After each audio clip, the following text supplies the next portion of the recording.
Lost to the Hobart Huskies. Yep, and she shot that at a very high clip too, Dave. Yep. She doesn't miss too many, and she doesn't get much help either. That's the word on the street. However, the Sabres were only at 31% last night, so they want to improve on that, that's for sure.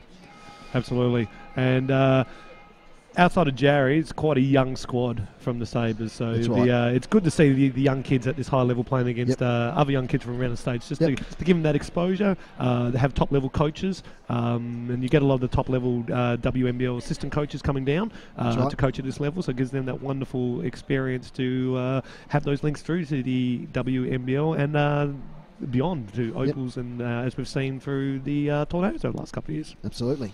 So we're about to get underway.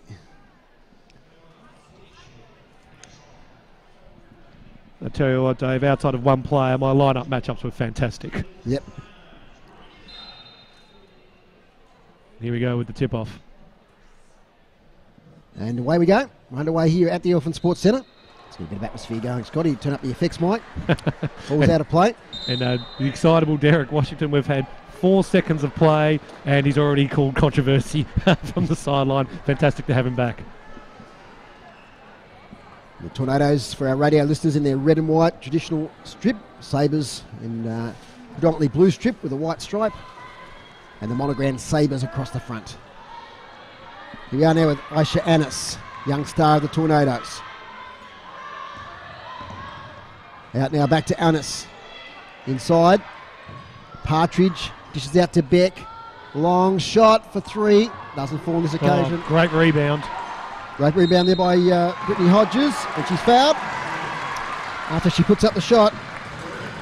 Great start for the Tawns, Dave, and just a little bit on Hodges down there. Brittany Hodges from America, she's a double-double machine. For those who aren't aware of the lingo, she generally averages around the 20 points and around the 10 rebounds. That's her job, scoring and rebounding, and a bit of inside presence, and she's shown that early with a rebound, and she's going to kick it off with making the first free throw, Dave. Tornadoes are on the board here at Elephant Sports Centre.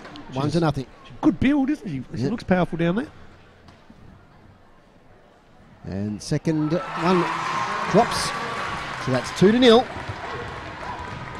2 free throw buckets early on. Just as Derek Washington promised, they started in a full court press, Dave, so they're going to put the pressure on and use their guards. Ella Baddish gets it to Cassie Hill. Oh, great pass. Inside to Baddish, 2 points. Great move there from the Sabres.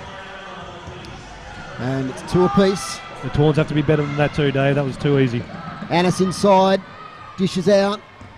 In goes O'Neill, puts up the shot, doesn't make it. Offensive rebound by Annis. Lively early on. Out of Partridge at the top. Dinky little pass now to Hodges. Goes in, turns, spins, puts up for 2. Didn't make it. And it's rebounded there by Ella Battish. It's been prominent early on. In goes Amelia Todd-Hunter. The ball falls out of play off the Tawns' hand. And the referee was a bit blindsided there, Dave. That should be the Tornadoes ball. That came off the Sabres' hand last there, but probably a foul as well, so it balances out nicely. As the ball comes in now to Cassie Hill. To Todd-Hunter, goes underneath. Good move, Todd-Hunter, 2 points. And she's on the board, Amelia Todd-Hunter. In now to Hodges. Quick transition from the Tawns. The corner to Partridge, slight fumble. Out here now to Stella Beck. To Annis, goes in. Oh, that's going to be a charge. Let's see. How do you call that one, Scotty? Yeah, that's a charge in my book, Dave. That defender couldn't have done much more, but they've called the block. So lucky for Aisha Annis, but she don't get hit square in the chest than that. But isn't it great to see Aisha? One of the big characteristics that she has is that she has no fear, and once she's her eyes light up like that, she's going to take it all the way. So fantastic effort by her. She plays like a veteran, but everyone forgets she's only 16 years of age. And she's going to get a lot more court time this year, of course, so with the departure of Mansfield in particular. Missed the second free throw. Rebounded, though, by Stella Beck. She's been impressive too, Beck. Up with the Townsville Fire this season. Averaged about 9 points a game. Annis. Bounce pass to Partridge over the top. Nice move to O'Neill, who puts it up. And Sarah O'Neill's on the board. The number 1 for the Tawns. And it's 4 apiece. Great move there by Sarah O'Neill, cutting off the ball. Good off-ball movement. And Stella Beck taking responsibility for Jarry too, Dave, and she's doing a fantastic job. Ella Baddish. Here it is now with the number 5, Amelia Todd-Hunter. There's a foul, Scotty. Yeah, and you probably heard our effects, Mike. The crowd not happy with that. Derek Washington's got his head in his hands. He's never happy. But yeah, look, a bit of ball there, but you can't. Once they start getting across the arm, they're going to call it every time. But the Sabres have shown their intentions. They're going to pick and roll all night until the Tawns stop them. Is Rachel Jarry the star for the Sabres? Shot goes up there from Cassie Hill. Wow. And foul on the rebound. Yeah, the umpires are quick on the whistle tonight, Dave. There was, but they're doing a good job, the three boys, but very, very quick on the whistle. So the coaches and the players need to adjust to that. And very competitive early on the Tornadoes. Here it is with Aisha Annis. Oh, she stripped the ball by Todd Hunter. She gets it back again. It stacks on the mill there. Jump ball situation. How's that arrow going, Scotty? It's going towards the Sabres. You're guaranteed it never goes the Tawns' way, Dave. And that's if Aisha has one weakness, is that she puts a little bit of flash in the game when she doesn't need it, and good defensive guards will. She shows a lot of the ball, Dave. Shows a lot of it, and she gets picked off occasionally, but she'll learn. That's what the experience is for. Samara Hill gets it towards Hill. It's Cassie Hill. And now Jarry goes in. Contact. Move. Makes the two. We'll go to the line for the extra. And that's the class there of Rachel Jarry. Absolutely, using those European steps, Dave. Very, very popular now over the last 2 seasons in the women's basketball. Instead of doing the straight layup line, they fake into one direction. In this case, she went strong to the right and then bounces off to the left and changes direction. James Harden made it very, very famous in the NBA of recent seasons. And the conversions there from Jarry. Both teams looking very, very good at the moment, Dave. Their offense is looking smooth. Not too many turnovers to be seen. Here we go now from Partridge. Yes, it's a bucket. Ali Partridge, 7-6 is the score. Oh, it's almost a steal here. Jarry on the ground, shovels it out towards Todd Hunter. She weaves through traffic, top of the key, dishes off. Long shot. Samara Hill, rebound contested. Brittany Hodges. Great rebound. How's the referee called this one, Scotty? It's going the Tawns' way. Yeah, it's a fantastic rebound, and no, since Michaela Roof, the Tawns have a forward that actually can get off the ground and jump with that sort of athleticism. So it's good to see that back here at Eltham Sports Stadium on a regular basis. Backcourt, Beck gets it to Annis. Hop and a skip, right-hand side of the court. Fakes the pass now, goes into Hodges, confronted by two. Gets through, off to Partridge for three. Not this occasion. It's rebounded nicely here by Samara Hill. Good game last night. She almost goes all the way. Little dish off. Oh, possibly should have made that one. That was Cassie Hill. The two Hill girls combining. Now Annis for a long shot. The high, not a very high percentage from both teams at the moment. Brittany Hodges, strength in rebounding. Oh, trying to flick it out there was O'Neill. Now it's Todd Hunter. Options left and right. Goes left. Back to Todd Hunter from the open shot. Makes the two. 9-6. Would have been Sabres' favour. Would have been a brave umpire to call that a charge, Dave, after missing the obvious one down the other end. But Brittany was meant to roll towards the basket there on that Sarah O'Neill pass. Oh, and finally called an offensive foul. That must have been a push-off, is it? Yep, and it looks like we might have our first. We've got substitutions, so it might have been a timeout. And coming on the court for the Sabres is Amanda Hobber. Paige French on for Aisha Annis. Yeah, Paige French, one of my favourites, Dave. Good hustler. And they just need a little bit of control out there at the moment. We've got the Sabres bring the ball down the wing, looking for a pass inside. Great defence here by Tawns as they're denying. Hobber gets it back off Badish, goes herself. Hobber gets fouled by Partridge. Bit of contact there in the action of the shot, and she'll go to the line. Ali Partridge has started the game well, Dave, and there's an element of her game that she worked on last year was that outside shooting, so the Tawns will be happy. If they're going to leave her open, she's going to make more of them than she's going to miss. Amanda Hobber. And straight to the basket after just coming on the court. Earns herself a couple of free throws. This is the first.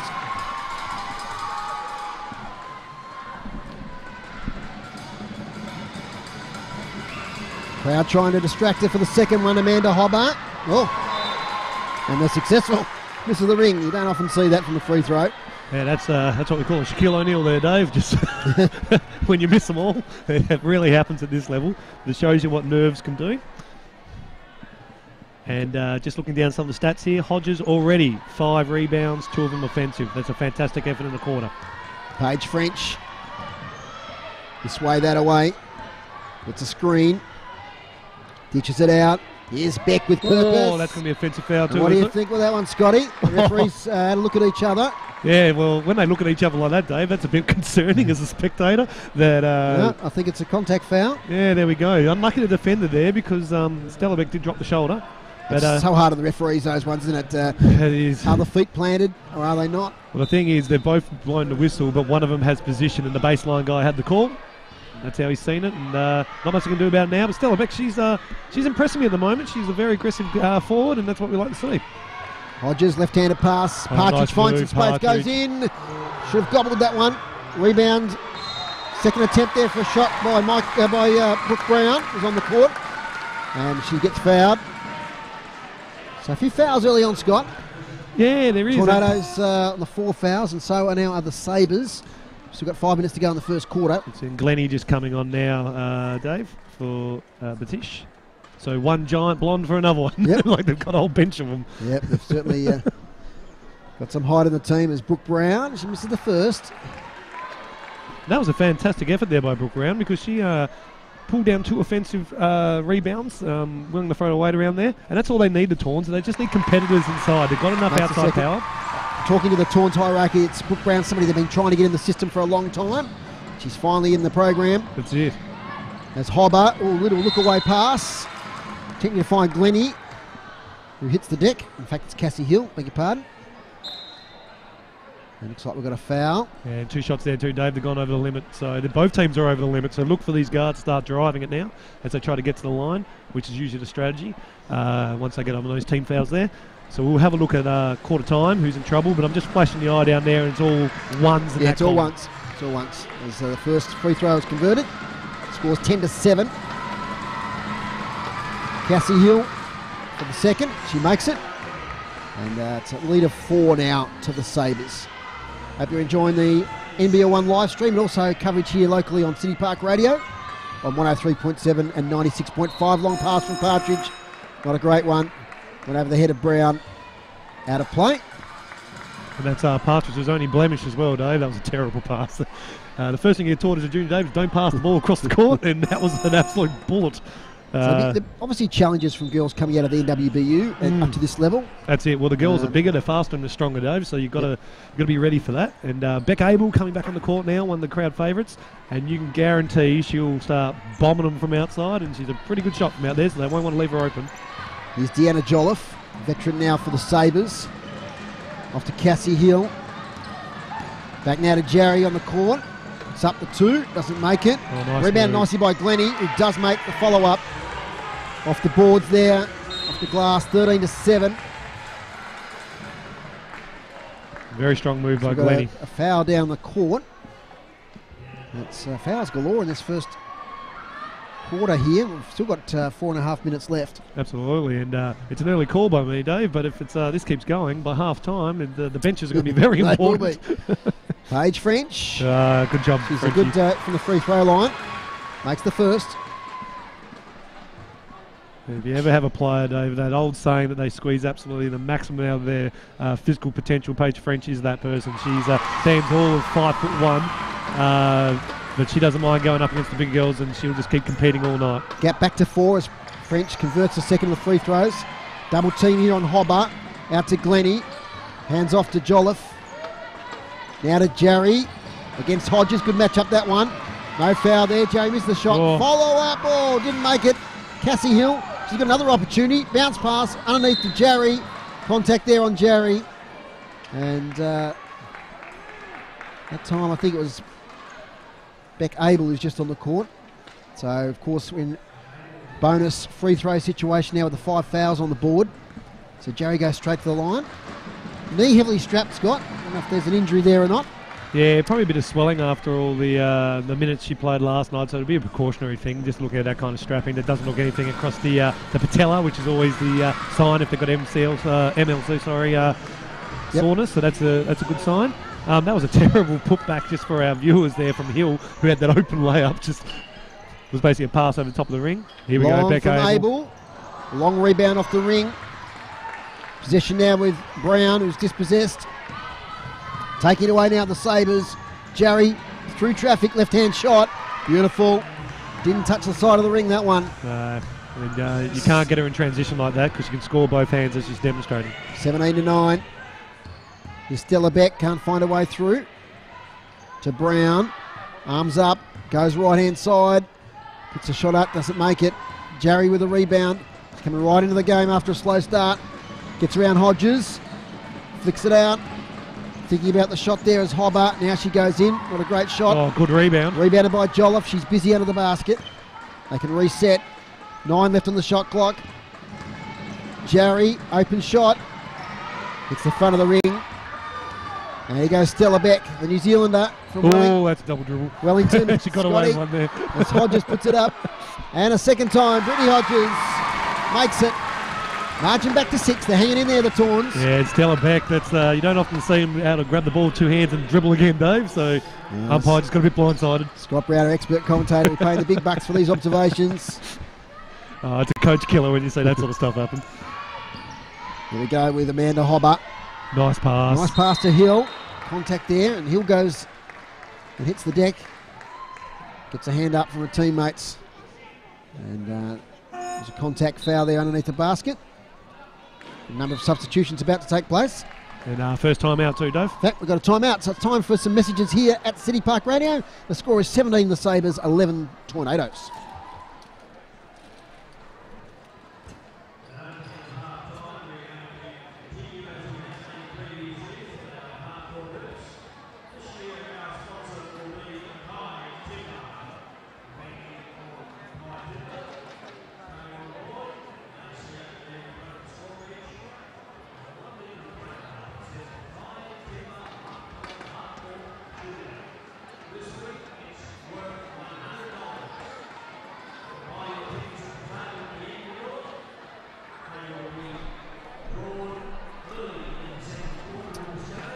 Welcome back to the Elfin Sports Centre.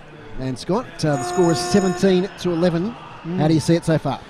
It's actually a closer contest than the 6 points they put up there. The Sabres has been a bit more efficient on the inside and beneficial of those early fouls, Dave. They're just getting to that free throw line and edging out that margin a bit. But I'm just keeping an eye down here on Rachel Jarry and that knee. She's predominantly an inside player, but she hasn't ventured in there outside of the transition game too much at the moment. So it'll be interesting to see whether they're just saving her up, just feeling the waters and seeing if they can rest her a bit on this back-to-back. Going from the Tawns, though, they're moving the ball a bit better, a couple of lazy turnovers. But I've been particularly impressed with Stella Beck. I think she's been consistent and providing some power and some drive from that forward position. And, of course, Brittany Hodges as well has been just sensational in the basket and been a real presence. Speaking of, here they go again on fast break. Here's Stella Beck, in she goes, puts up the shot. Great move. Nice 2 points there from Stella Beck. And it's 18-13 now. And it comes to Glennie. She makes the 2 at the other end, quick transition. And the Sabres just getting too many easy baskets, 2 feet from the ring, Dave, and the Tawns have to tidy that up a bit. Yeah, field goal percentage 2s are around the 40 mark at the moment. The shot comes up from the Tawns. And get you a look at their percentage in a second there, Scotty, if you scroll up there on the stats. Amelia Todd-Hunter back on the court. Ball's flicked out at Jarry, goes in with purpose. Has to retreat. Puts a shot up, very low trajectory. Tries to get the rebound. She's under a lot of pressure from Hodges, who fouls. And Hodges being the big down there, sometimes when they get the inside position like that, you just got to put the hands up, Dave, and not foul away. They've got to play the entire game. So especially in her position where she is clearly the number 1 big, and they've just noticed that, her on 2 fouls. So they're getting her off, but that's 2 minutes, Dave, 2 minutes without her. So watch Jarry start to power inside now. That's it's been, I reckon that's a strategy of theirs to put her under foul trouble early. And so a couple of fouls to Brittany Hodges as Rachel Jarry makes the first of 2 free throws. Jarry's got an awkward looking shooting style, Dave, but it's working for her.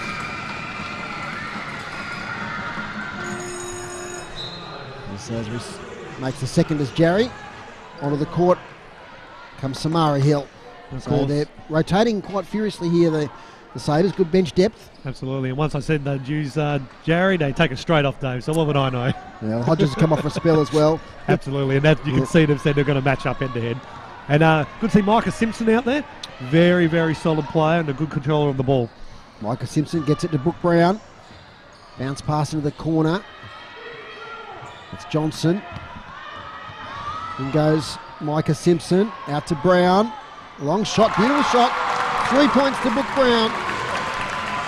And Micah Simpson's good contributions there in that play.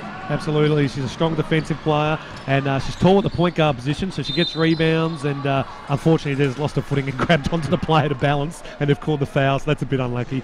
But Mike is almost as tall as their forward, so it's good to see her get into the system for the Tawns, and I see her and Aisha Annis being the future of the backcourt for the Tawns for a very, very, very long time.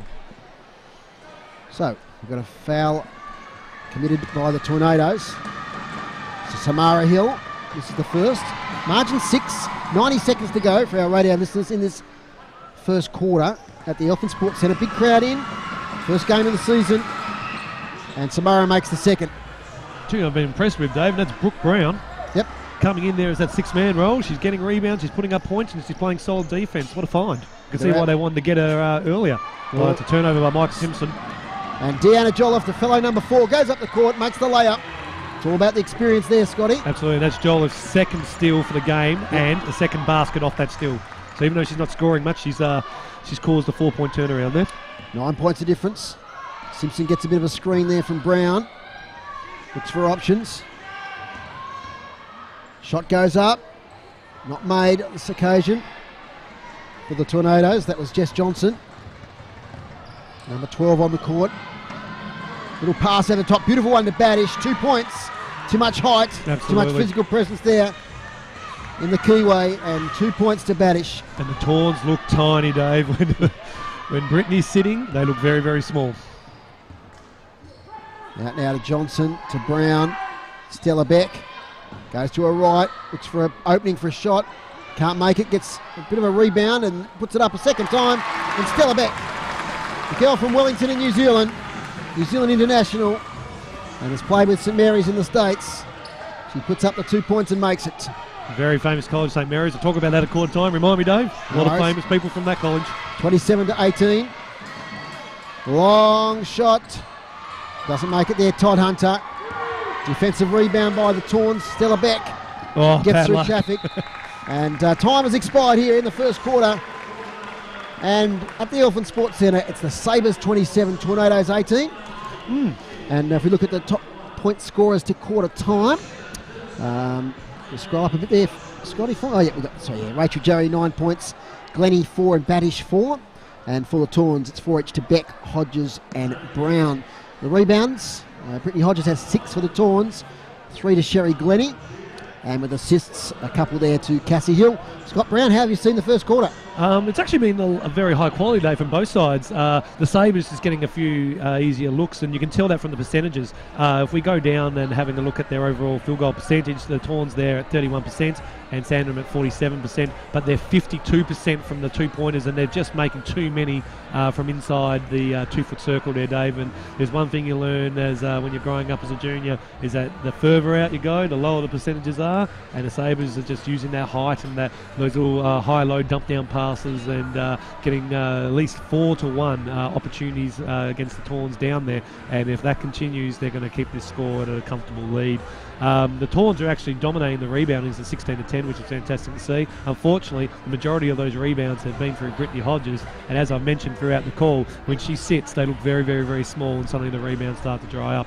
Outside of that, the steals, 3 to Sandringham, none to Launceston. Turnovers, and this is the big killer, Dave. Turnovers, 6 turnovers to the Tawns, 0 turnovers. I repeat that, 0 turnovers for the Sabres. And of course, it's hard to win a game when you're turning it over like a sieve and the other team is not turning it over at all. So, 6 turnovers to 0, Dave. That's they need something to do about that, the Tawns. Yeah, they continue that. 24 turnovers in a game. For those people who don't know much about stats, that is very high. That is extremely high.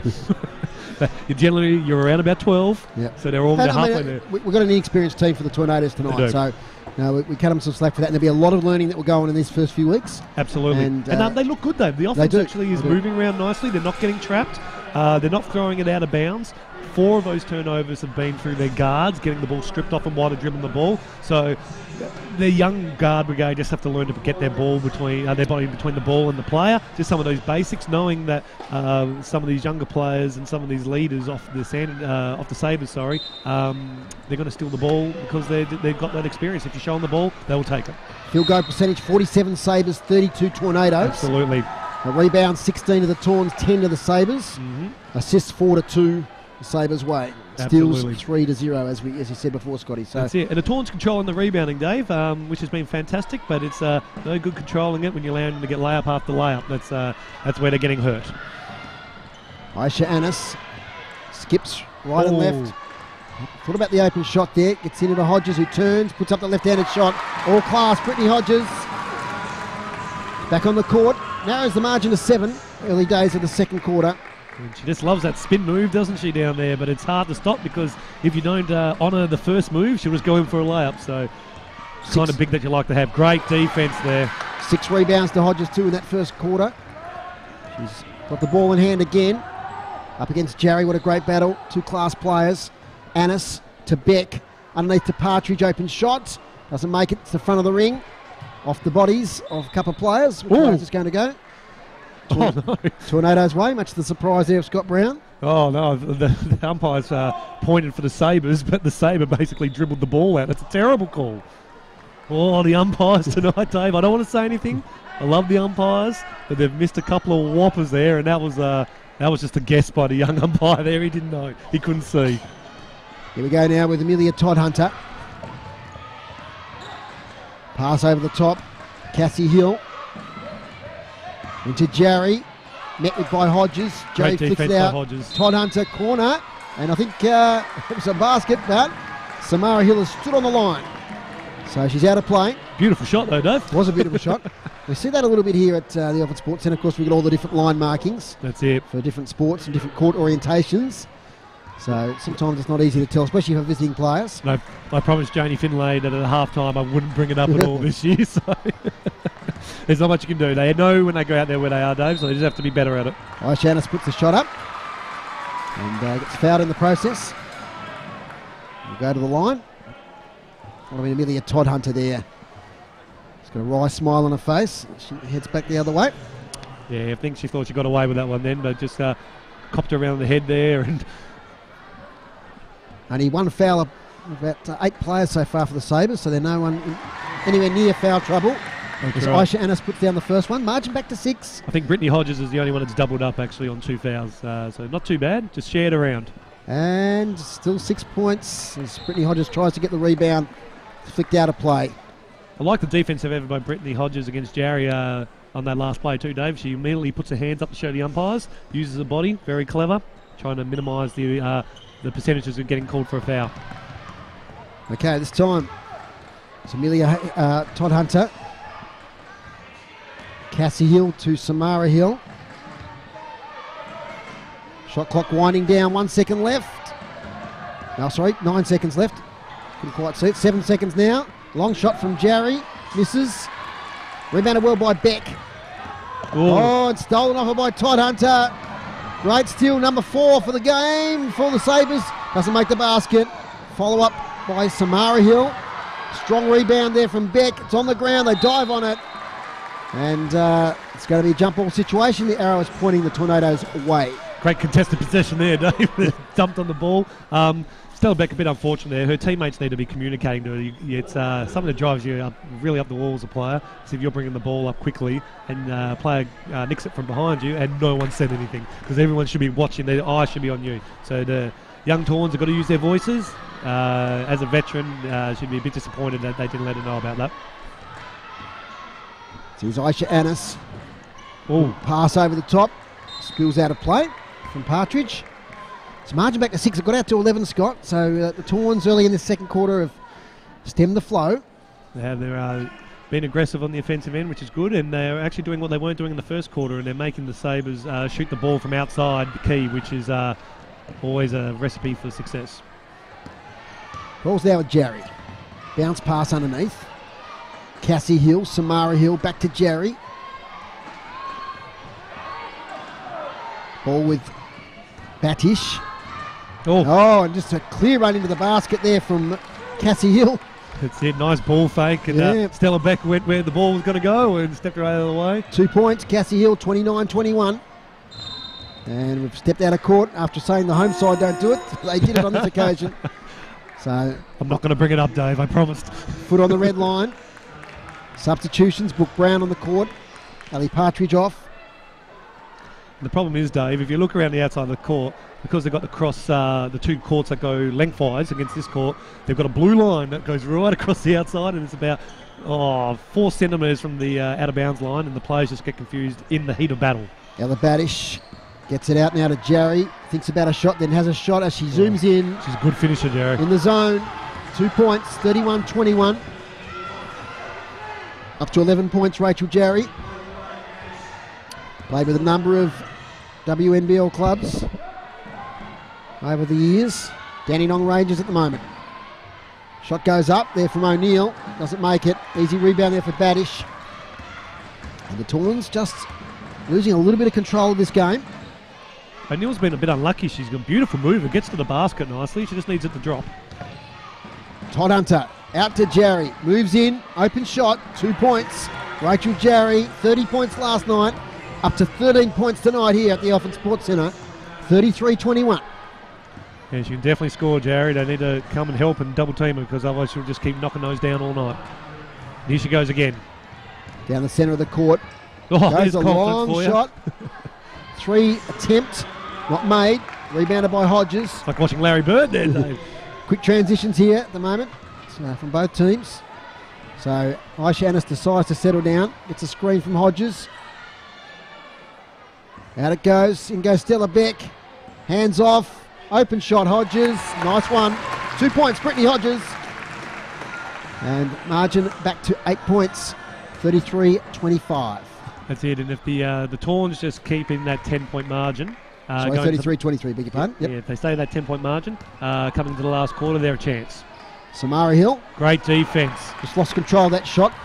Fell off her fingertips. Here's Brooke Brown. In the corner, difficult shot, so O'Neill doesn't take it. Out to Annis for 3. Not this time. Hodges does her best to scoop it away. Great into the lap effort. of Brown. 10 left on the shot clock. Annis goes left. Goes left again. Oh, she almost lost control of the ball. Shot clock issues now as O'Neill puts it up. Great effort. Was a good effort. About a second before the shot clock expired. It's in possession now with the Sabres. Cassie Hill off to Jerry, he's been very busy. Little dish off to Cassie Hill. Samara Hill, long shot. Misses. Rebounded nicely by Samara Hill. Sorry, Cassie Hill. Lots of hills. Jerry goes in, turns, puts it up awkwardly, but what a class move there from Rachel Jerry. And she is just a class above here tonight. Score now 35-23. Margin out to 12. That's a game high. Hodges turns. Look away. Out to Annis. Front of the ring. Rebounded nicely by O'Neill. Surrounded by 3. Puts up the shot. Another offensive rebound by Beck. O'Neill once again makes the 2. And great persistence by the Tornadoes. We've got a timeout here in the second quarter at the Elfin Sports Centre. It's the Tornadoes 25, trailing the Sabres 35. Back here in just a moment.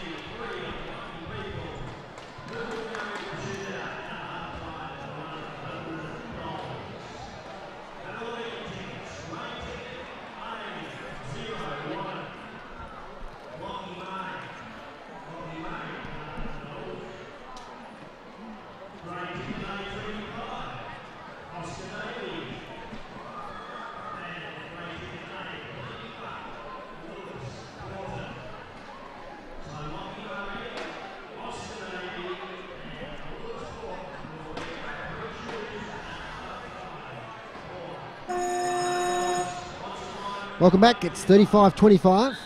How are you seeing things got at the moment?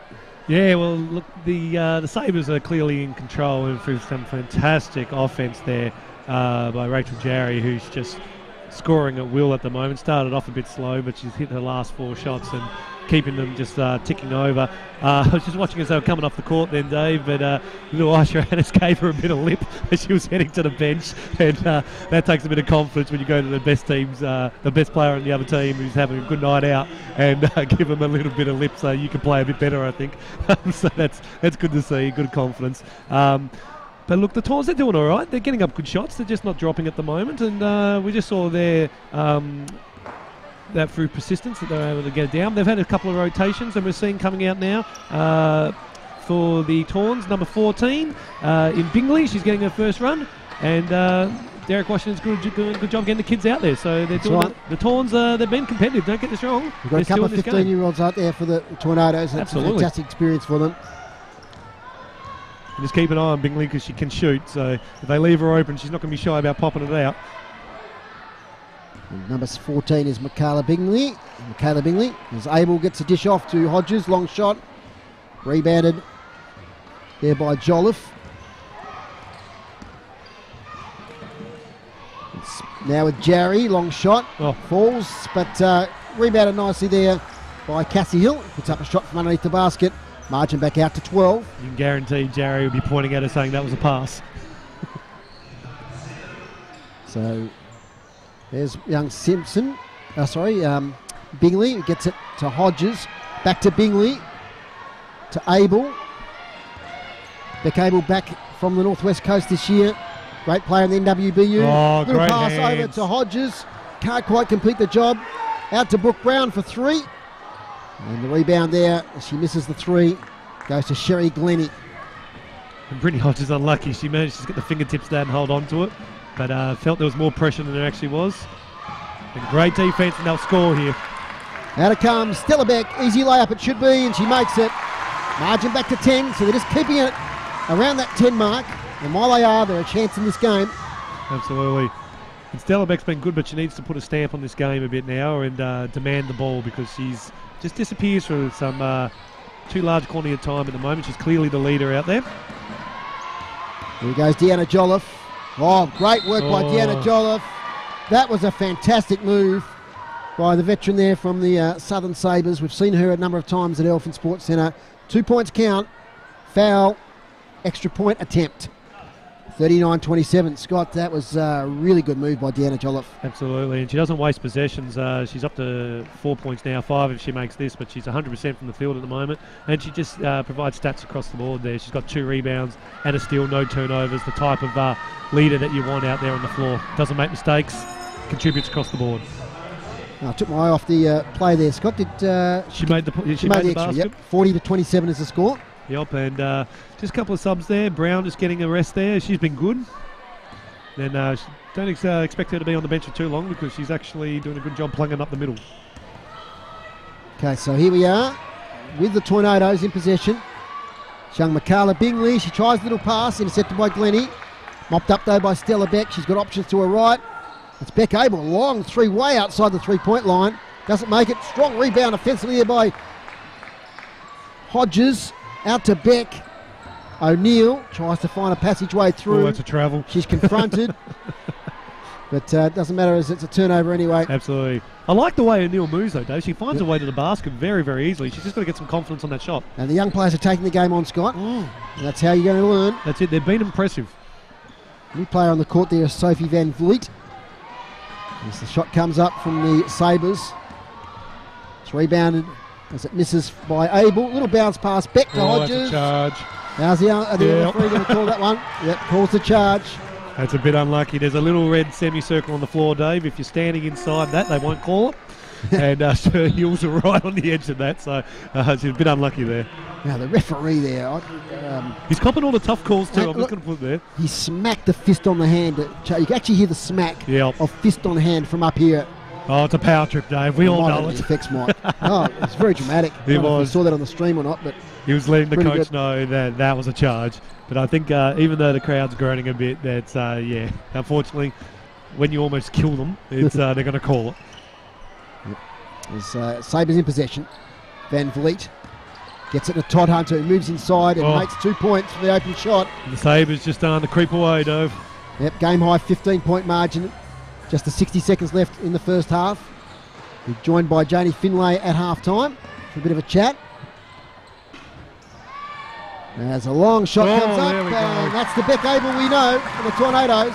Great shot, and they needed a huge that. shot. Back to 12. They need a stop and a score, Dave, and they're right where they need to be. About 10 points out if they can do that. Oh. In goes Amanda Hobart, and she's contacted. She skirted around the left-hand side of the keyway. Put up not a great shot, but she was contacted. So up to the line for 2. The last 3 minutes, Dave, the Sabres have just been able to drive in far too easily. The Tawns are there, they're just a half a step too slow at the moment, but there's no help defence whatsoever. They need someone to step up and help out on those drives. It's better for them to make the Sabres people make a play. She does the first free throw and misses. After a bit of a foul fest in the first quarter, Scotty, it's only the 4th foul for this quarter. 37 seconds left. As the second free throw is converted there by Amanda Hobart. And it's 43 plays 30. And the Tawns will be looking for a quick 2-score possession here, Dave. They won't be wanting to only give them a chance and them a chance. They would like to have 2 opportunities to score here. 2 plays left in the first half. Nice Stella pass. Beck out to Abel for another 3. Bang. Yep. She's found a range. It's Beck Absolutely. Abel. The girl from up the northwest coast. She's a beautiful shooter. Back to 10. 15 seconds left. Sherry Glennie. Out to Amanda Hobart. Skips around. Sherry Glennie tries to find space. There's a steal. Chance for a late score for the Tawns. And Beck Abel can get down. Up it goes. Yeah. That will lift the team right on the buzzer. The margin's back to 8. Wow, what a great last 20 seconds, Scott, for the Tornadoes. Absolutely. In the last 60 seconds, Beck Abel has scored 8 points. That is absolutely on fire. And you can guarantee that the coaching staff is saying, who is that number 8? And she doesn't shoot again. And look at Derek. He's pointing them in. Let's go in the rooms. Let's settle down. Let's get ourselves back again. But no, 43-35. We get excited about the last 20 seconds. Oh, it's good basketball. The Sabres are on top at the moment. Absolutely. They were in total control. And like I said, it took an absolute offensive burst there from Beck Abel to get them back in the game, but they're right where they need to be. They're under that 10-point margin. They're competing really well for a group of 15-year-old kids. They're competing very, very well. Fantastic, and a lot of great hope for the future here, the Tornadoes. They're right in the game at half-time here at the Elephant Sports Centre. It's Sabres 43, Tornadoes 35. In a moment on City Park Radio, and on the live stream, we'll have an interview with Janie Finlay from the Tornadoes. But here's some messages from City Park Radio.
Yep, ready to go.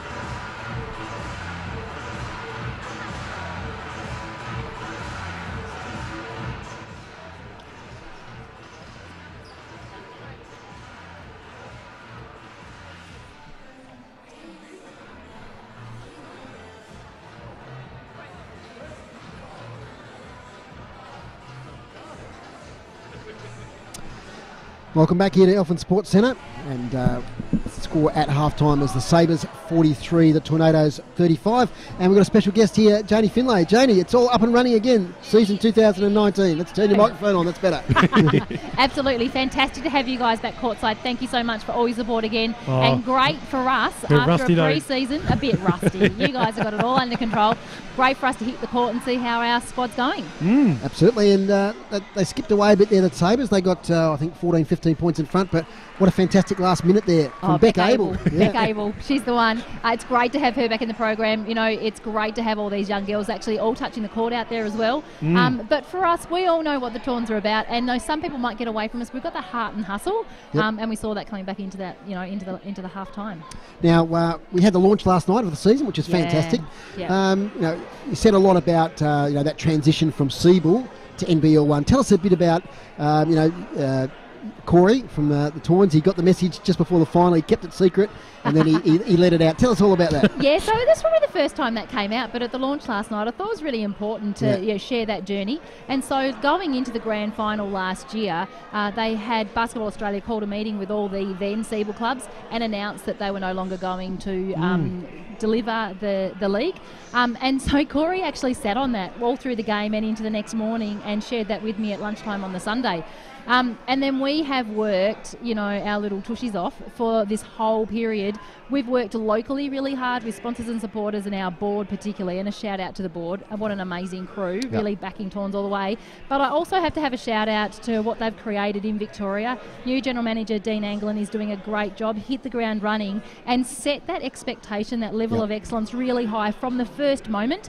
We're going to see some masses of changes for our best interests here over the next few years. The commercial partnership with the NBL is incredible. We get a chance to work directly with the social media and comms team of the NBL, working with all their technologies. You know, this week we're sort of testing out some new opportunities for new graphics on the live stream and thing, and we'll keep to evolve those over the next few weeks.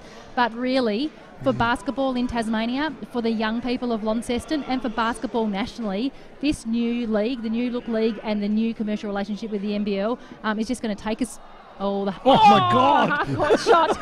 It's going to take us places, you know, that we wouldn't have got a year ago. It's been really, really hard, but really worth it. Absolutely, and you know, looking tonight, a big crowd, exciting start to the season. Tell us about your imports, Stella and Brittany, tonight. Yeah, look, they've locked in really well with the locals. They're really good people, you know, out of training, really socialising in with the younger players, really confident and inspiring to those younger players as well. Great to see some hustle out there from Brittany and Stella's, that calm player. So I think they're going to be... Oh, my God! For those that aren't watching down on the call, we just got a bucket. Half-court shot, $100, thanks to McKay Timber. How these amazing. Local kids are costing you a fortune. Well, it does a jackpot, it's all right. But you know what? It just shows the class of local basketball here. And you know what it shows actually as well? We've got 3 boys out in centre court that have all put their name up for half-court shots. The Launceston Tornadoes in Launceston, obviously we're really strongly partnered with the Northwest Thunder this year. We were gifted that opportunity to be a foundation licence partnered with the Northwest Thunder, but there's no doubt that in Launceston we're inspiring the next generation of basketballers, both male and female, here in the stadium. And you've got some double headers this year with the Thunder. Yeah, we have. So next weekend is the first double header coming up. And that's going to be incredible. We have 2 double headers in Launceston, 2 double headers along the northwest coast. And again, as the years evolve, that's going to really grow over the time. And that's a fantastic partnership. And such an exciting time for basketball because you know, the Southern Huskies will be here this year. How do you see that working? Do you think that can be a relationship where both can benefit? So again, that was potentially a real challenge for us, you know, having games in the same weekend in the local marketplace for basketball. But we picked up the phone and spoke to Andy, their GM in Tasmania, and we just figured it out. We're going to run our games on the Friday night, they'll be on the Saturday night. And so what it means is people that travel to Launceston for that experience get a great weekend of basketball, and you know, that's fantastic for everybody. Absolutely. Scotty, I've been asking all the questions. Your turn. Good questions though, Dave. You stole them all off me. Obviously got a great towards the end of last year. St. Luke's Health jumped on board, and the Tawns, of course, breaking all sorts of records with the community reach out and their basketball training. How important is it for the community in their relationship with the Tawns and with the culture that you have within the team there? What I can tell you is that our strength with our commercial relationships is improving all the time, and for St Luke's Health to come on board at the end of last year, and Eagle Crest Technologies off the back of our season last year, and trust us as a brand that they could align with, that's allowed other supporters to come on as well. We're seeing a whole new suite of supporters for the Launceston Tornadoes, and that was all before the announcements with the NBL and the NBL1. So I can only see bigger and better things for our relationships in terms of what we can offer our sponsors as well. But what I think it's going to do for us is we're a club that, and I'm always really careful how I describe our financial position, but we're really stable at the moment. But we've still got gaps in our offerings for sponsors. We've still got a major sponsorship position open for somebody who might want to come on this journey with us with the NBL1. And so we're really open to these relationships and grateful for St Luke's Health and Eagle Crest and Buckbees and Country Club Tasmania that have led the way in those brand alignments. Absolutely. And going, just putting the focus back on the team, this has got to be the first time since I've been commentating in 5-6 years. No Lauren Mansfield. You must be a proud mum. They've all gone on to bigger and better things because of the opportunity they've got here with the Tawns. Absolutely. And we have always said that the Tornadoes is a platform for excellence. We're the place that people come to grow. And there's no better place to grow to than the Opals. Absolutely. But for all of our players that have really had a great opportunity in the Launceston community to develop a whole lot of skills that you don't get in a lot of other clubs off the court as well in terms of that leadership, for them to go on and then make the most of their careers, and then for us now to have the next wave of players coming through, it's a really great opportunity and something we're really proud of. Absolutely. And you've got the young fella here who's just popped up on the screen. How far away is he from getting out there on the court and having a bit of a go? I reckon a few years, and I reckon he'll be loving it. Fantastic, Janie. We really enjoy you being with us each and every year. We'll get you back a couple of times this season. I see you under a bit of pressure here, so we'll get back for a couple more messages. We've got a bathroom break that we're That's right, okay, I'll let you do that. Yeah, thanks, Janie, for joining us here on City Park Radio. Janie Finlay from the Launceston Tornadoes joining us here on City Park Radio. She's going to rush away. We want to take a quick break, Scotty, and we'll be back for some more analysis of the game and looking forward to the second half. Absolutely. Joys of parenthood, Dave.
Welcome back. You're watching the NBL1 live stream, or you're listening to City Park Radio, simulcast 96.5, 103.7.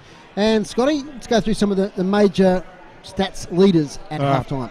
Well, after 1 minute of extreme offensive firepower, Beck Abel was leading the Tawns with 8 points, along with Brittany Hodges on 8 and Steph Beck on 6 points there. And a lot of that came in that second quarter for all of them, Dave, so it's fantastic to see they're starting to get that gelling and that flow. Rachel Jarry, we knew she's going to be powerful with 30-odd points down in Hobart last night. She's halfway there tonight on 15, and got the feeling, Dave, that she's not really rolling at the moment, which is going to be scary for the Tawns. She's sort of the second scoring option at the moment. When she becomes that ultimate number one scoring option, she'll start ticking that scoreboard over here. Hill on 7 and Todd Hunter on 6. Down on the rebounds, Brittany Hodges phenomenal effort with 10. Remember Michaela Roof coming out and knocking out 8s and 10s and quarters, but have found a good replacement for her. Brittany Hodges looked absolutely fantastic, and a high percentage of those have been offensive rebounds too, Dave, so it's good to see that and that intensity. Beck as well with 8, not bad for a guard, and Brown on 4. And for the Sabres, we've got Glennie on 4, Hill on 4, and Jarry on 4. Jarry on 3, sorry, which shows that the Tawns there are actually dominating the rebound 28-20 at the moment. Just need to put that to better use. The field goal percentages tell a bit of a story, Scott. Absolutely. Well, if we go through the field goals, Launceston, they've actually improved by 3%. They're up to 35 now from the 32 they were at quarter time, but they are taking a lot of shots and missing a lot. But they're also taking a lot more shots from outside, Dave, which has been a story that I was carrying on about in the second quarter there, with the Sabres coming in at 44% total there, but 53 from inside the three-point line, and that can be attributed to most of those shots being drives towards the basket. Free throws, 11 to Sandon, 11 for 16, and only 6 to Launceston, which is almost the gap there, Dave. Going back for the turnovers, the Tawns keeping with their 6 a quarter. They're up to 11 now, so that's scary in terms of the turnovers. They need to address that, but we did mention they are a young team and turnovers are going to be the theme for the year. But the Sabres, their defensive pressure in the second quarter there from Tawns much better, 4 towards the Sabres. Just going down that list there for the leaders as well. 2 assists to Beck and 2 assists to Hill. Been very, very impressed with both sides, particularly the younger players. There's not a player out there that's not contributing at the moment. Be in for an exciting second half. The question with the Tawns with such a young side, Dave, coming up against bigger bodies, is can they, fatigue-wise, can they maintain the effort that they need to maintain to be able to win the game? Scotty, too, I just noticed Derek Washington kept his team inside the rooms there until about 90 seconds before the game restarting. Yeah, it's Any thoughts on that? Well, normally you'd like to get out and have a bit of a layup and all that sort of stuff, but they've just played 2 quarters of basketball, so their eyes should be in at that point. I'm sure he's going through each of their players. I'm sure they've got a plan in for Jarry. I'm sure they've got a plan to stop Glennie and Yoli from scoring willy-nilly from inside, and just fine-tuning some of their offense. Both teams very keen to screen the top of the key there, Dave, and run off each other, which is fantastic to see. Lots of movement. We've seen lots of backdoor cuts and lots of layups on both sides.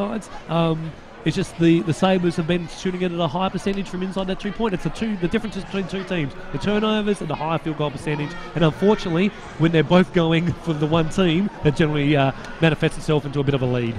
That bit of momentum, though, and it's been 15 minutes since it happened, but that bit of momentum there, that run of points, at least gets them in range. 35 to 43, that 8-point margin. Yep, absolutely. You can be certain too that the Sabre coaching staff would be very thankful that the siren went, because it was all going the Tawns' way there.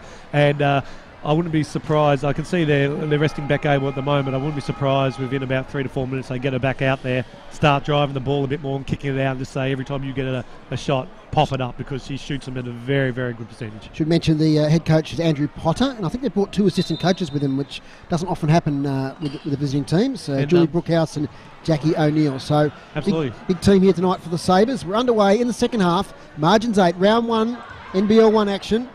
It's an early shot that's put up there by Batish, rebounded offensively by the Sabres, gets it back to Jarry, long shot, and turnover now.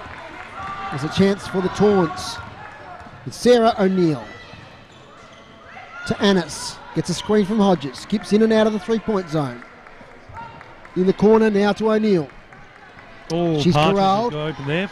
Down to 5 on the shot clock for Annis. Has to put up a shot soon. Not far away, and they can't get the shot up, and then it's a steal to Cassie Hill. Can she go all the way? Off to Samara Hill, open shot from the corner. 2 points to the Sabres.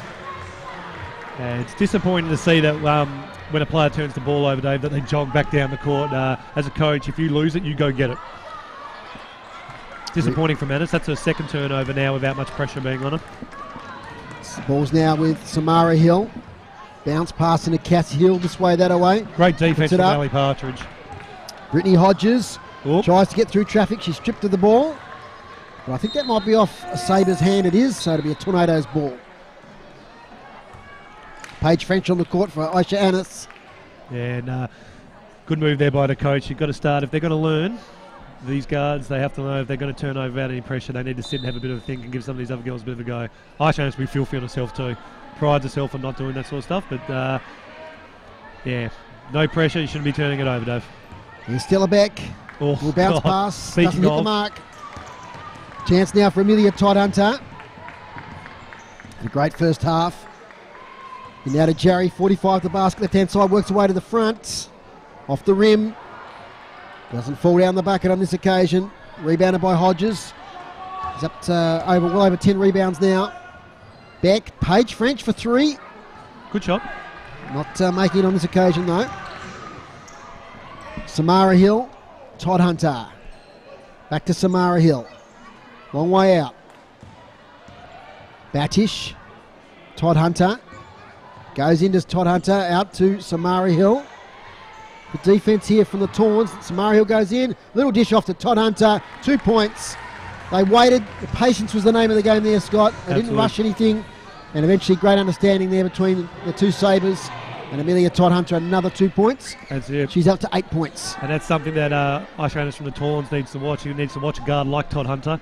And look at how she's going about it. She's got up to the 6 points now, 0 turnovers. And that's what you want from your point guard. Oh, great move there. Jarry puts a shot up, misses, gets fouled by Hodges. He gives her a hand up. That's going to be interesting for the rest of the game. That's Hodges' 4th foul, Dave. Good pick up, Scotty.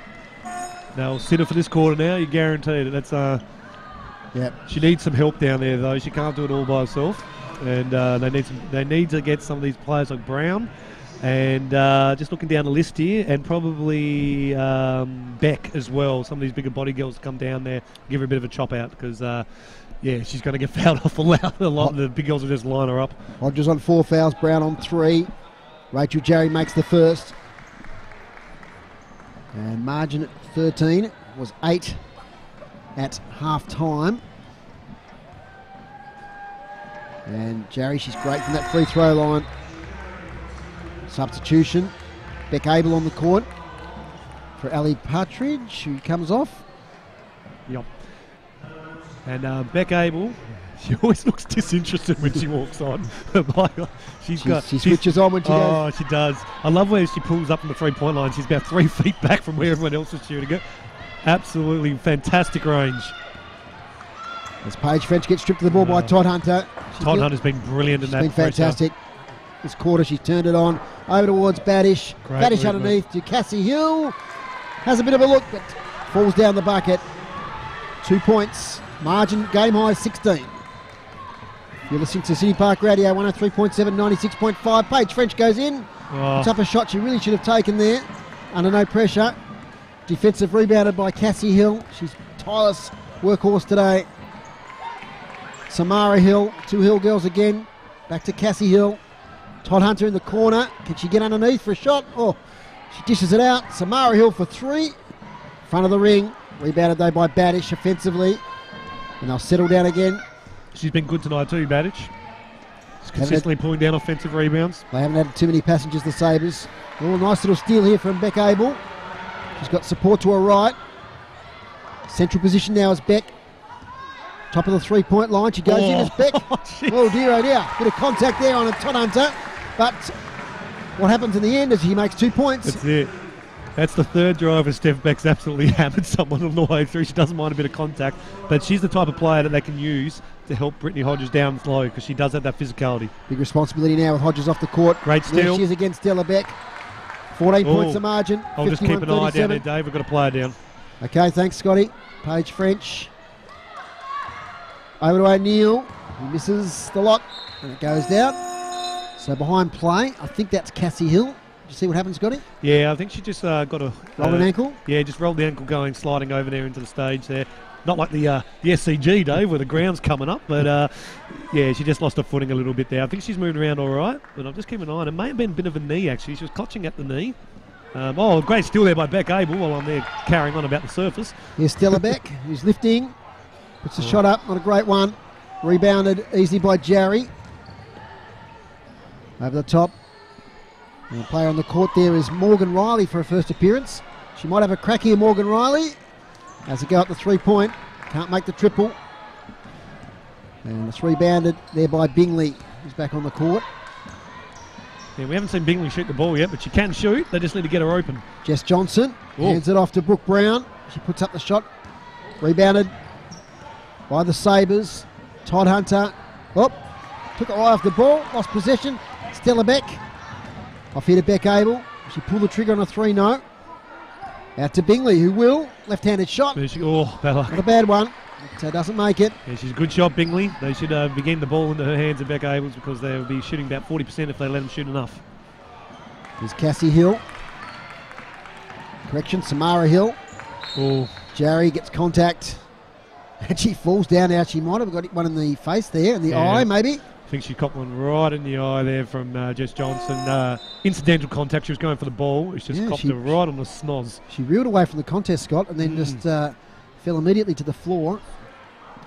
Let's hope she's okay. I wouldn't be surprised if they sit her for a while, because when the lead's this much, you don't want your stars getting a poke to the eye and out for weeks, Dave. And I think it might have been in the nose. Might be one of those ones that just stings a bit, mate. Stings a bit. It's the watery eyes there. So she's up and about. She's made of tough constitution, is Rachel Jarry. As I said, she's played at lots of great clubs around Australia, represented Australia. Absolutely, and the respect they're showing towards Beck Abel too is that Jarry's defending Beck Abel. You're not shooting anymore, young lady. So that shows the impact that Beck Abel had in that 1 minute of shooting display that she put on. Samara Hill works her way to the top, inside the 3-point line. Can't make the double. And it's rebounded nicely by Beck. Still a Beck.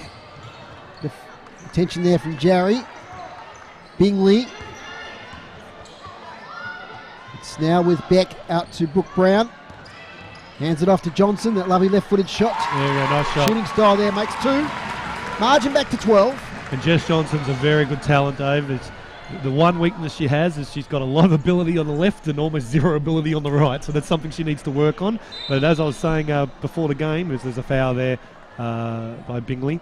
Jess Johnson, she's only got a left hand, but it's a hell of a left. Just the graceful delivery of that shot was fantastic. But the Sabres will work it out quickly. They'll cut her off to the left, and she needs to work on that part of the game. She's got a great build for basketball, and she's one of these girls that will be the future of the Tawns.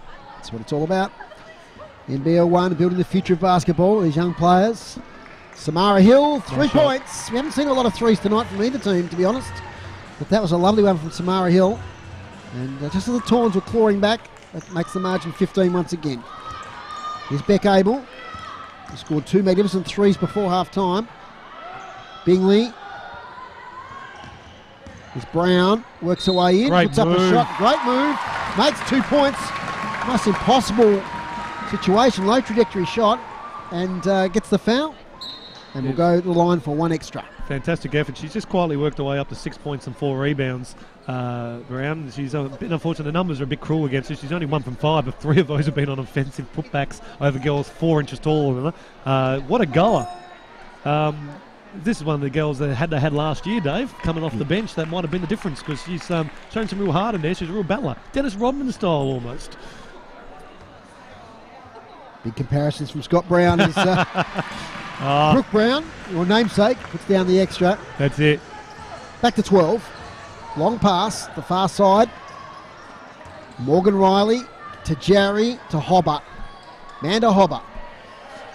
Dinky little pass at the top by Glennie's a lovely move as Rachel Jarry finishes it off with 2 points. The Tawns need to be far more aware of that high-low. They've scored at least 12 points just by that easy over the top. They've got to have a hand on their player and get between them and the ring. Here's Micah Simpson. Oh, there's a pass. Well done. Little pass over the top. And Jess Johnson has a second opportunity and doesn't waste the second one. Whoop. And Rachel Jarry has gone to the ground. Now, one hopes she's okay. She fell heavily. So the Sabres, I think that they're crazy for leaving her out there. When the margin's this much, give her the time off into the quarter. And maybe they're taking advantage of Hodges. That's it. And here she comes now. Like, you want to protect your franchise. Because single-handedly carrying the offense down there for the Sabres. Good, smart move. So 12 points at the margin, 56 to 44. Almost a steal there by Abel. Oh, that's good work from Beck. Good pressure from the 2 Tornadoes girls there. Beck Abel, still a Beck. Absolutely. Just pointing out too, remember how Lauren Nicholson used to play every minute? I think we found a new Lauren Nicholson. Beck has not come off, and she looks like she can... she's very fit. Yeah, she looks like she can't blow out a candle. Yep, absolutely. She transitioned from one side of the court to the other. Fantastic. Very athletic. A stellar career. Pardon the pun. Stella Beck. There Good one, Dave. You've been waiting all night to say that. My one and only dad joke for the evening. Apology to our listeners on the stream. Yeah, Stella Beck's been impressive. She just needs to get involved offensively in the scoring a bit more. But she's a jack of all trades. Doing a good job. Yeah, she's got the ball right on cue. She's corralled. Well, Beck Abel, great shot. And she did this just before half-time. And the margin's back to 9. Ball out of play on the far side. Ref. Sorry, I'm calling it like a spectator. That is a terrible call. Oh, my God. I was just talking to someone off air before that the umpires, if it doesn't affect the play, Dave, they just got to let the girls play at some time. And that one, clearly, they were going to get the ball back. There was no disadvantage. Let the girls play. Beck Abel up to 11 points now, Scott. Yeah, she's impressive, isn't she? You can't give her any space. She'll knock them down. The only problem with Beck Abel, as good as she is at offense, she's so slight that defensively they can take advantage of her down the inside. Great defense there by Brown again. So a chance though for the Sabres. Little bounce pass ends up with Todd Hunter. I was going to say, do they call 3 seconds anymore? And there we go. It's a 3 seconds or a travel. 3 seconds there. They just camped down there. And slowly and surely, Derek Washington was doing a bit of a dance move there, suggesting a bit of travel. So you've got to love it. But they're slowly crawling their way back here, Dave. Just the 9-point margin now. A 2 or 3 here. Gets them closer than they've been for a long while. Beck Abel again. Not this time. Rebound important. It's off the hand, I think, of the Sabres there. And if you're Derek Washington, you'd be very happy if they're going to leave Beck Abel open like that. But she's going to make more than she misses. I'm interested that they're still persisting with the pressing here, Dave, because it hasn't been super successful for them. Here's Amelia Todd Hunter. When they've been challenged, it's been Todd Hunter that's met the challenge with some fantastic assists and scoring herself. Here it is. Not this time. Oh, gee, a rebound there. It was a nice one from Samara Hill. Off hands. And Brooke Brown. She's lifted since half time. She's been fantastic. We talk about adjusting to the standard. I mean, she's come from the NWBU, going up a notch, and it just takes a while to get the pace of the game, but certainly this quarter. Absolutely, and watch for her in the future. Her minutes will just keep going up if she plays like this. She's had to stand up, of course, with Brittany Hodges being off with the 4 fouls. Here's Todd Hunter. Bounces off the ring a couple of times, doesn't sink. Oh, here she goes again. Chance. Brooke Brown, easy layup. Yep, it had a bit of a look. Down it went. And 7 points, so they've narrowed the gap since half-time. Half-time it was 8, back to 7. Some pressure with Jarry off the court all of a sudden on the Sabres. She scored 30 points, almost half their score last night in their loss to the Hobart Huskies. So she's remains to be seen how much longer she's off. Todd Hunter, Hobber, little dish off. Glennie, long from Samara Hill, important rebound. Tawns have got it. Brooke Brown are getting involved here. Beck Abel, dish off to Brown. Great play. Great play. And she'll go the line for 2 with Brooke Brown. Brooke Brown, take your hat off, stand up, crowd, and cheer, because she's single-handedly dragging this team on her shoulders. I hope our stream viewers and our City Park Radio listeners can hear the crowd involvement. Oh. When the Tawns get a run on, it's a big factor. Jarry's back on the court as I predicted, Scott. Yeah, and Brooke Brown doesn't look like she can move. It doesn't look athletic, but she's getting up and down the court like a gazelle. She's fantastic for a forward. And she misses the first one. So good foul there by the Sabres because they need to slow it down, and you can be guaranteed, unless the leg falls off, Jarry will not be coming off for the rest of the game. We've got no players in real foul trouble, Scotty. The Sabres' highest is 2 at the moment. Yep. And Brooke Brown makes the second. Margin 6. What a big minute this is, Scott. Yeah, and the question is, if you're Derek Washington, when do you bring Brittany Hodges back? It's going to be that'll be the coaching decision that either makes or breaks them. Here's Glennie. Great finds defense. Space. Doesn't make the shot. Oh, stripped of the ball there. Oh. Stella Beck. Now what's happened there? Umpire. That's a controversial call too. Scotty, you'll have to call it for me. You're the expert. Tell me what happened. Oh, well, actually, I feel I'm a bit sad for Jarry there. She was actually standing up completely straight. Beck took the ball, tripped over and was just getting a balance. She reached out and grabbed Jarry, and they called the foul on Jarry. So that's a unfortunate call. Shouldn't have been made. But the Tawns fans will be happy. Oh, and I think a bit of karma there. So bit of Brooke Brown stood on the line on the far side. Sure, that's Brooke Brown's only blemish for tonight, Dave. We have 2 plays left in this third quarter. Huge part of this game. Could be the difference between a 9-point or a 3-point gap, potentially. Coming into 3-quarter time. Todd Hunter. Whoa, out to Samara Hill. Throws the arms up there. If that connected, Cassie Dave, Hill. that would have been interesting. Jerry will go through and put a shot up. And I think she offensive foul. Offensive foul. And that's an interesting decision as well, Dave. the only voice of dissent there is Sherry Glennie, who's going up and having a chat to the referee. And that's her third, Dave, so that's another nightmare thing for a coach in the last 30 seconds of the third quarter. You pick up a cheap foul. Now we're pretty much down to one play, 24 seconds on the shot clock and about 25 on the game clock. They would love Beck Abel just to jam a three here.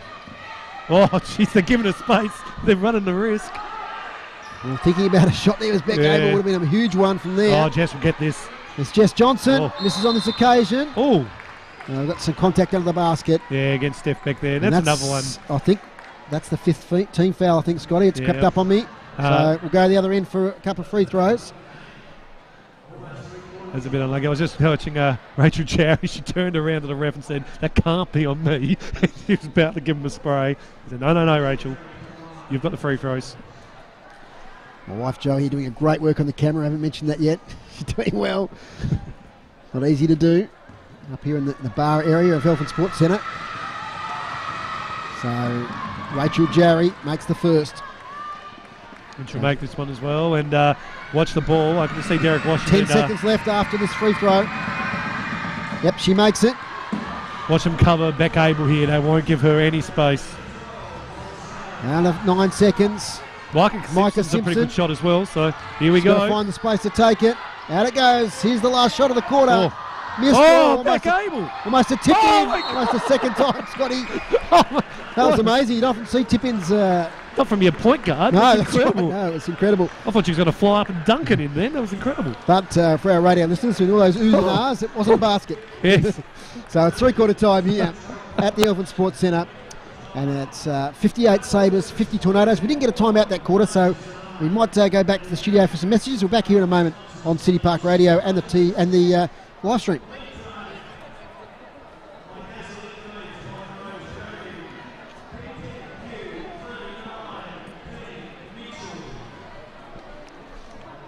Go through the major stats winners, mate. I'll do that. Yeah.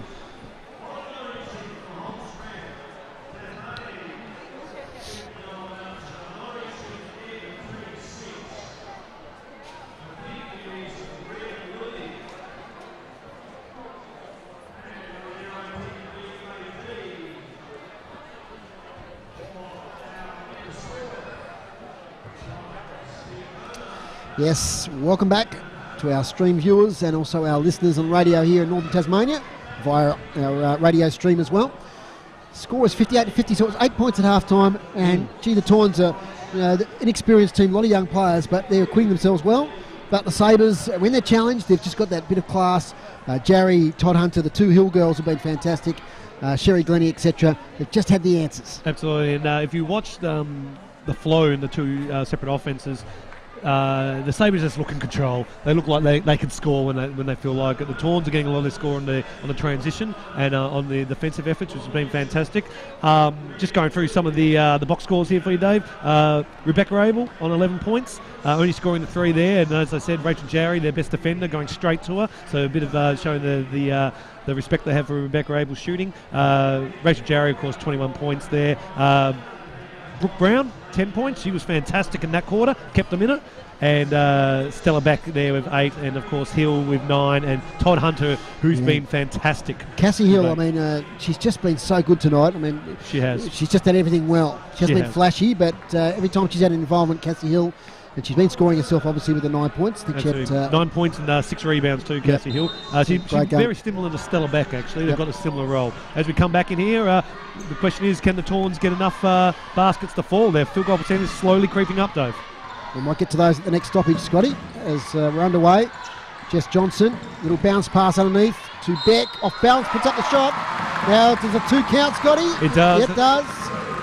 So line to the extra, and this could make the gap 5 points. She's a tough matchup, Stella Beck, because she's got the height of a forward, but the ball handling skills of a guard, and she's very, very strong, so tough to match up. Shooting percentages quickly, Scotty? Yep, so the Tawns, after hitting that one, should be up to be around about 35%, up from the 31 in the first term, so that's huge.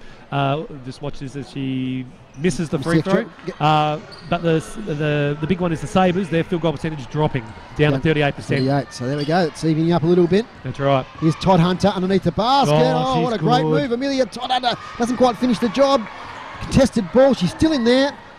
A bounce pass out the front to Jarry. Here's Cassie Hill, so impressive. Oh, she's monstered there, but there's contact against Stella Beck. Referee was right on the spot. He was. They wasn't going to miss that one. Bit unlucky there, Stella Beck. That's only her second foul, though, so nothing to worry about. It wasn't clear. I don't think... Yeah, we'll have to look at the scoreboard there, because there was two girls there challenging for that ball. It might have been Stella Beck, or it might have been the other girl there in Micah Simpson. So keep an eye on that. Stella Beck is just on the one foul, so it might have been Micah Simpson, as the first of the free throws are converted. And you can guarantee, Dave, that Brittany Hodges coming back on the Tawns, every Sabre player, if she's near them, they'll be looking to get body contact on her and get her back off again. And they've missed her out, and they need that inside presence. Brittany Hodges back on. She's on the 4 fouls. It's the death or glory now. She's got Micah Simpson. Micah Simpson, young girl, weaves her way through. And what a great move there from young Micah Simpson, 15 years of age. And she that will lift her confidence. Absolutely, and she's a great outside jump shot as well, Dave, so she needs to get involved. Crowd getting involved. Jarry underneath the basket.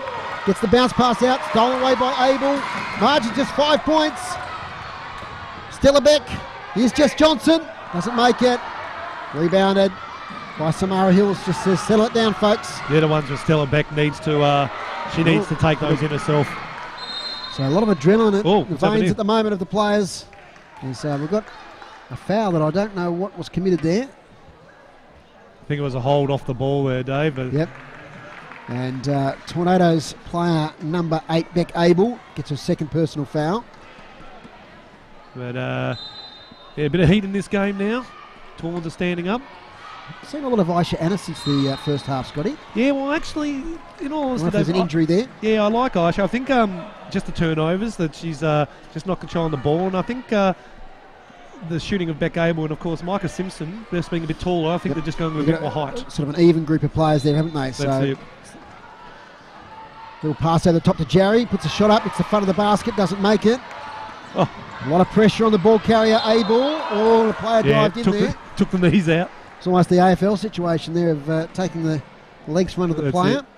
It's a foul committed there by the Sabres. Yeah, Todd Hunter in there. And it's good to see straight away that Todd Hunter step back, just slapping hands and making sure each other are okay. And that's fantastic to see that even when the game's close and you're competing, that they can show good sportsmanship like that. 5 points. This is a real contest now.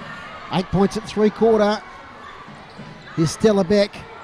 Long shot from Abel. Doesn't sink this occasion. Micah Simpson fighting for the ball. It'll be a jump ball situation. And they're the kind of plays that Derek Washington, as a development coach, will be stoked about. Your point guard throwing herself on the floor, getting the ball. Micah Simpson's really lifted in the last 2 minutes.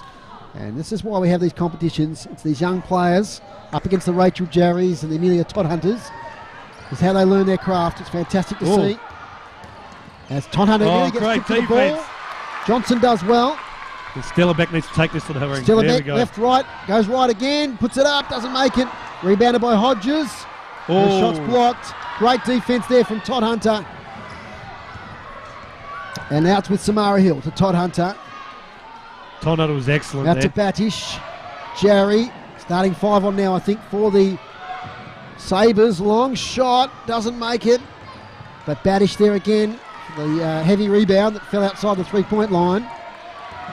Todd Hunter looking for a path through, gets fouled by Paige French, or was it Micah Simpson, I think, there? Yeah, I think Micah Simpson did the foul, but Todd Hunter's so strong through the core.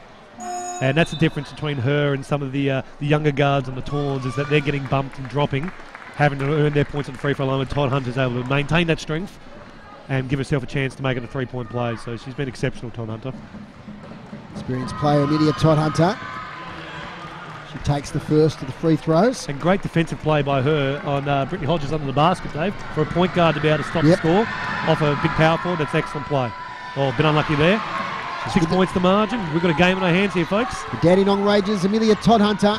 See why she plays WNBL. Game on, 6 points only. Oh, Stella great Beck. Screen. And Brittany Hodges has fallen on the deck. And up against there was Cassie Hill. And Cassie Hill has committed a foul there. You can't run Side through ball. them, Dave. It feels good, but you can't do it. Tornadoes 14 foul, Scott. Sabres 3. Yep, and that's going to play dividends in the last 3 minutes. It's going to come down to free throws and who makes them as we go into a timeout called by the Sabres. Timeout, 7 minutes and 33 seconds to go. Sabres 60, Tornadoes 54. We'll catch our breath and hear these messages from City Park Radio.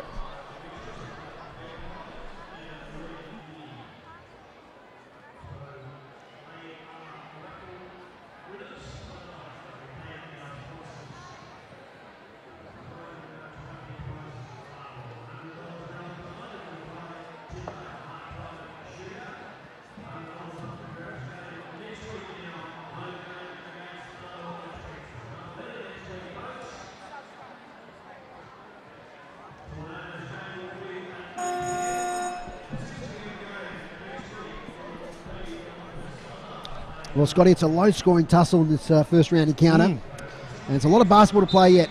Absolutely, and what a game, and it's fantastic because the Tons, you got to remember, they were down by 15, 17 points there in the second quarter. Could have hung their heads, the young kids, but they've battled, they're learning, and they're going to be getting better and better and better as they're going on. The Sabres, of course, probably starting to feel the effects of the back-to-back game. That's always a factor in the Saturday night games here. Absolutely, and Rachel Jarry, she's been quiet, so you expect a lot of the play to go through her, and Todd Hunter in the remaining 7 minutes here. But you can see down the other end, Brittany Hodges really starting to stamp her authority.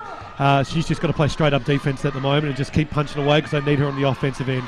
She's hard on old Rachel Jarry there, Scott. 2.5 minutes, she's been quiet. She's been brilliant. 21 points. Oh, here's Micah Simpson again. And she makes a beautiful basket with her left hand. She's growing in confidence. Classic Riverside girl. And 4 points the difference. And the Tornadoes are right in this contest. Of course, the Hobart Huskies had a win over the Sabres last night. Sabres will be desperate to great defensive get on the board with a win here tonight. So great defence, as Scotty said, it's out of play. It'll be a Sabres ball. And you've heard it first here. I reckon that Micah Simpson will probably end up in the next 3 or 4 games pushing for that number 1 guard spot. She's doing everything right. 15 years of age. Oh, great head on the shoulders. And she dominates the junior levels too, Dave. Nearly a Todd Hunter. Out to Jarry. Goes in with purpose. Puts up the shot. Doesn't make it. Important rebound. Lots of Sabres are there. And Samara Hill. Todd Hunter back to Samara Hill. Left-hand side now. Down to more central position is Jarry. Turns Jarry. Doesn't make it. Hodges makes a big rebound. Oh, Jarry's down. We'll keep an eye on that one, Scott. She's got in a great way. Rachel Jarry. It'll be a tragedy. Oh, Micah Simpson Sabres. Again. Gets it out here towards Abel. Stella Beck had a foot on the line. Gets her own rebound. Up against Todd Hunter. I think we a foul there on Stella Beck. She went in a bit too hard now. Jarry has the real not story moved, is at the other end of the court. So, didn't see what happened there, Scott. The crowd's gone quiet because they thought she might have been playing it up, but no, she has not moved an absolute inch. So I didn't see it, Dave. We'd have to go to the third umpire there to have a look. But I don't know whether Brittany Hodges actually got her on the way down. But she's getting slowly to her feet. Yeah, she's heading to the bench. Yeah. So I don't know whether the knee is troubling her there, but she's been fantastic tonight. 30 points last night, 21 tonight. Yeah, she's coming off, Dave. I reckon she got cracked right in the face there. Not sure whether it's that or a knee. I mean, it's hard. The play moves on, so you can't really see what's happening. But it's an interesting result. She doesn't look too distressed. She just looks a bit dazed, doesn't she? Yeah, so you might be right, Scotty. The Tawns would be disappointed they couldn't score 5 and 4 there too, either, Dave. And they've got possession. But we hope she's okay for the Sabre listeners. Oh, Stella Beck, fantastic effort. By O'Neill there. Can't quite make the basket. And O'Neill's been very unlucky today, Dave. There's been a lid on the basket for her. But she's actually played quite well. Just can't get the ball to fall through the hoop. There's a crowd getting involved. Defense call. 2 tools on there. Badish and also Glennie. Badish a bit frustrated there. She pass goes astray and it's out of court. It's a Tornadoes ball. Just watching Derek Washington go to Sarah Neal and say, don't be soft in there, going hard. That's why you're missing. She nodded, don't take me off, coach, I'll start scoring. But the Tawns look fantastic. So a big one for the coaches. Andrew Potter, Derek Washington. There's Micah Simpson. Long shot from Abel. Not this occasion. Important rebound. Hodges is in there. My word, we've seen a lot of those contested rebounds tonight. That's it. So jump ball situation that goes the way the arrow is pointing the Tornadoes' direction, so they get possession. Hodges up to 17 rebounds too, Dave. That's just quiet. She spent half the game on the bench. I just want to point that out. 17 rebounds and half a basketball. Very still talented. on 4 fouls, as is Brooke Brown. Both of them on 4 fouls. A couple of threes up there for the Sabres, so no one in immediate danger. Don't see that very often, Dave. A huddle in the middle of the key and the other team just huddled around them. Both teams on 4 team fouls, so any fouls now go to the line. Little shot goes up. Doesn't quite make it. Micah Simpson again. The bounce pass comes out to O'Neill. Gets a handle on it. Under Hodges. And a direct shot right in front. Brittany Hodges can't make it stick. Three missed baskets from a foot, David. That's a killer. Cassie Hill. Well, Beck Abel. Almost gets the steal from Todd Hunter. Margin still 4. 5.5 minutes left here. Intensity's lifted, Dave. Great pass. From Baddish to Glennie. Contested ball. Fantastic. Another jump ball situation. And Derek Washington's up and about. It's animated. Just putting it out there, Beck Abel and 4 steals, David. Her defensive efforts is giving them an opportunity to win this game. But they've got to make, if you get 3 putbacks, you've got to make one of them. That's incredible. Todd Hunter in possession. And it's knocked away out of the clutches there of Glennie by Hodges, so out of play once again. When your player reaches like that and they're on 4 fouls, Dave, your heart's in your mouth as a coach. This is the closest the Tawns have been. It's a 4-point margin. That's it. Since early in the game. Plenty of time on the clock too, Dave. So I think you're right, Scott. I think it got out to 15 points at one stage, the margin. It was 8 at half-time, 8 at three-quarter time. We've got a whistle. Oh, an offensive. Oh, no, she stepped out of bounds. Stepped out of bounds again, I think, yep. The boundary line is a killer. It's red, girls. That's what you'd be saying. It's red. They're putting the pressure on. Stella Beck, this next basket. And she gave it to Micah Simpson. It falls out of play. Yeah. Tell you what's got this next basket is really important. It is. Between 6 and 2. 5 minutes to go. Feel a bit sorry for Micah there. The girl tapped her on the shoulder. She turned to see what was going on just as the ball was thrown. So, a bit unfortunate there. There's a lot of physicality in this game now. Micah Simpson just got corked too, so she's in a bit of trouble. Glennie to Amelia Todd Hunter, who goes inside. Shots put up by Baddish. Shot chance sticking at the moment now for the Sabres. Great effort, Beck Abel. And also Cassie Hill. 2 girls going at it. That's what we love to see, and the crowd love it too. And it'll be a Tornadoes ball. And this is a tough physical game. Low scoring, Scotty. 60 and 56 aren't high scores by any means. Rachel Jarry back on the court too for the Sabres. Good to see she's up and moving. Just a bit of knock to the head then, Dave. I think you're right, Scotty. She looked like she was dazed. Oh, yeah. She didn't look good at all, did she? But the coach has said, I need you. He's given her the nod. So she's a key part of this last 5 minutes, Rachel Jarry, no doubt about that. And we go now with Abel. Todd Hunter almost steals it from her. Ball spills. Chance here for Stella Beck. Out to Micah Simpson for 3 big baskets. Oh dear. Micah Simpson. She's arriving here tonight. Oh, what a player. Up to 7 points. Other end, Deanna Jolliffe. Margin is just 1 point. Might see some time out soon. Here in this contest, Jarry to Baddish to Glennie in front of the basket. Good move. Yep, showing a bit of experience there. Absolutely great response. Was Glennie. Shows you the height of Micah Simpson though. She had a hand right on her then. Back to 3 points.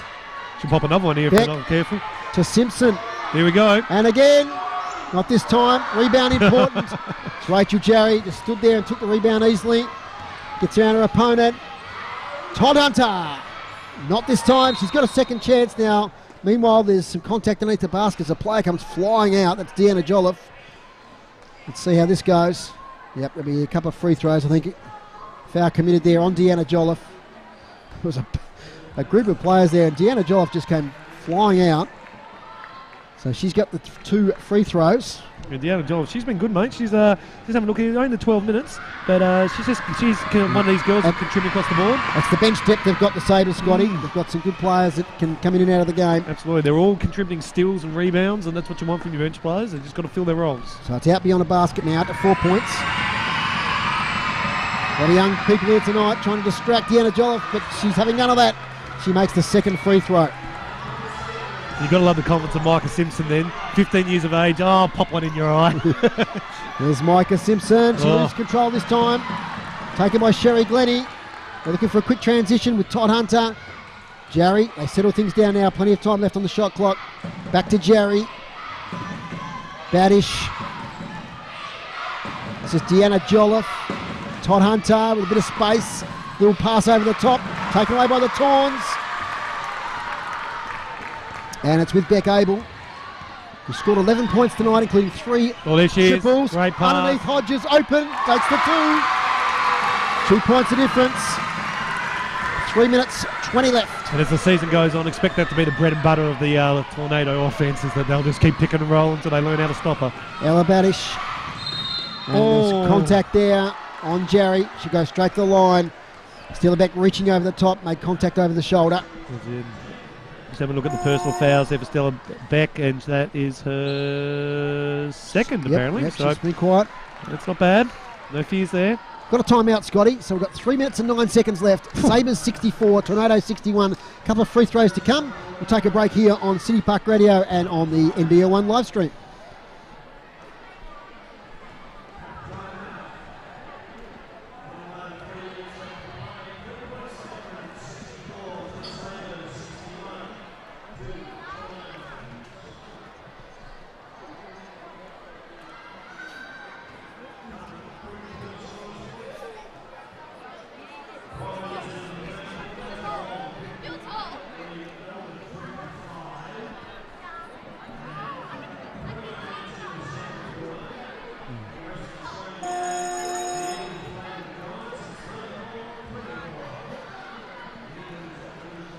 Okay, Scotty, it's coming down to the wire here.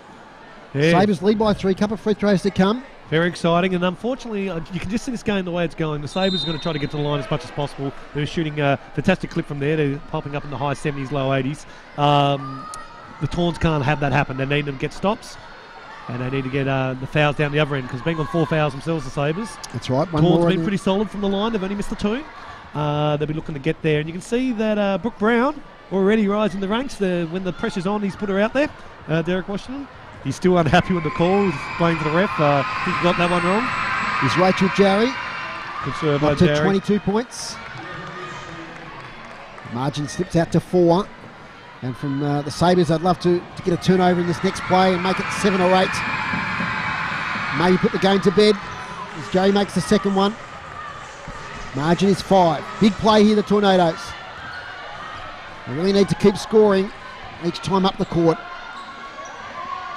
Beck out here now towards Abel. Little a shot over the top there to Hodges, who goes inside, off the glass for 2. And she's starting to score heavily now as Hodges after a slow start. Absolutely. 3 points the margin. Here's Jarry out to Glennie.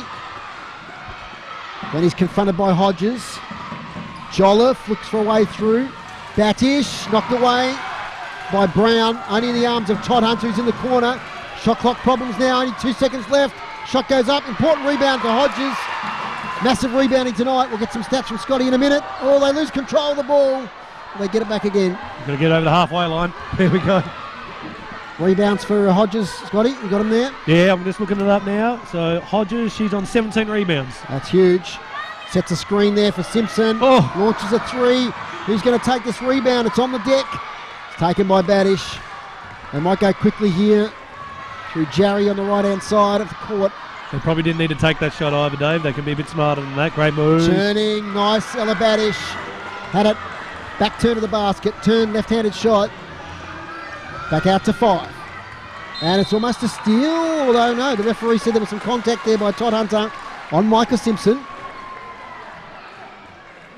And that's 5 team fouls, Scott. So we're up to the line, are we? That's it. And Micah Simpson, she's pretty solid from the line, so I wouldn't be surprised if she knocks both these down.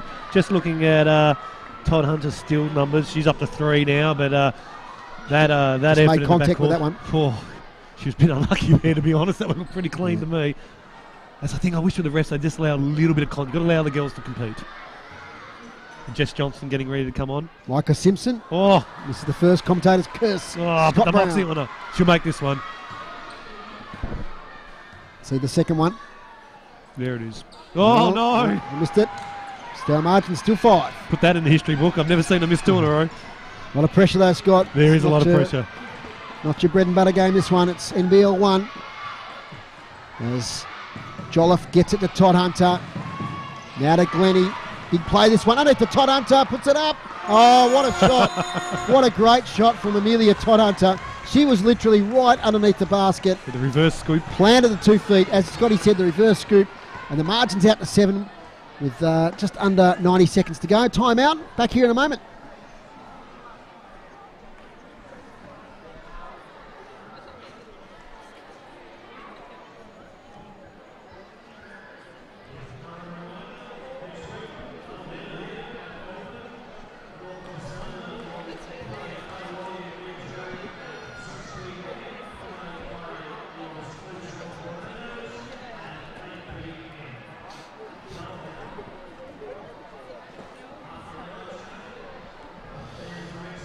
Scotty, awkward margin is 7.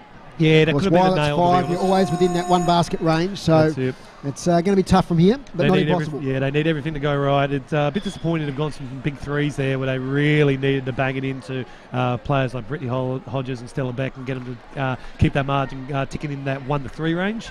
That gives them a chance to win the game. Unfortunately, by missing the 3 and then allowing them to score down the other end, it's a 4-point turnaround every time that you make that play. Whatever happens tonight, the Tornadoes can hold their heads high. I mean, they've lost so many players from last season. They're up against a very good outfit in the Southern Sabres. Absolutely. WNBL players, Australian players. So they've acquitted themselves well with a young list, and the future looks bright. Just the improvement quarter by quarter, Dave, has been exceptional. Just the number of young kids that he's backing in here, Derek Washington, to get the win. It's fantastic for the local basketball. Torn's in possession. 90 seconds to go. It's with Beck. It's not a great pass that time from Stella Beck. She's hardly made an error all night. Just pass wasn't on the money. So it's a turnover. They're double teaming now, which means that Deanna Jolf is free when she gets the ball. She's in no hurry. They're going to take their full shot clock quota here before they put a shot up. Eat up the clock. Badish underneath Todd Hunter against Hodges. And we're going to travel. And good defence there from Hodges because she's on the 4 fouls. She's stood her ground. And she'd be in the 20-point range if she wasn't sitting for half the game too, Dave. Yep. She's been excellent. Been very impressed by her, but defensively she's going to be in foul trouble most weeks if they wanted to play that way. Right away again. Under a minute now. 7 points of margin. Got to get shots up quickly. Stella Beck goes in. It's up a shot under a lot of pressure. She was fouled. She'll go to line for 2. So with 51.3 seconds left, 2 conversions here makes it 5. That's it. And the Tawns need this. They need quick fouls, and they just need to keep getting to the line, stopping the clock, and they need to put some pressure on. I wouldn't be surprised if they go out of their press and they just do full court man-to-man and try to get a steal in there somewhere because that's what they need. They need steals and the clock to stop. That's the first to Stella Beck. 2-possession game.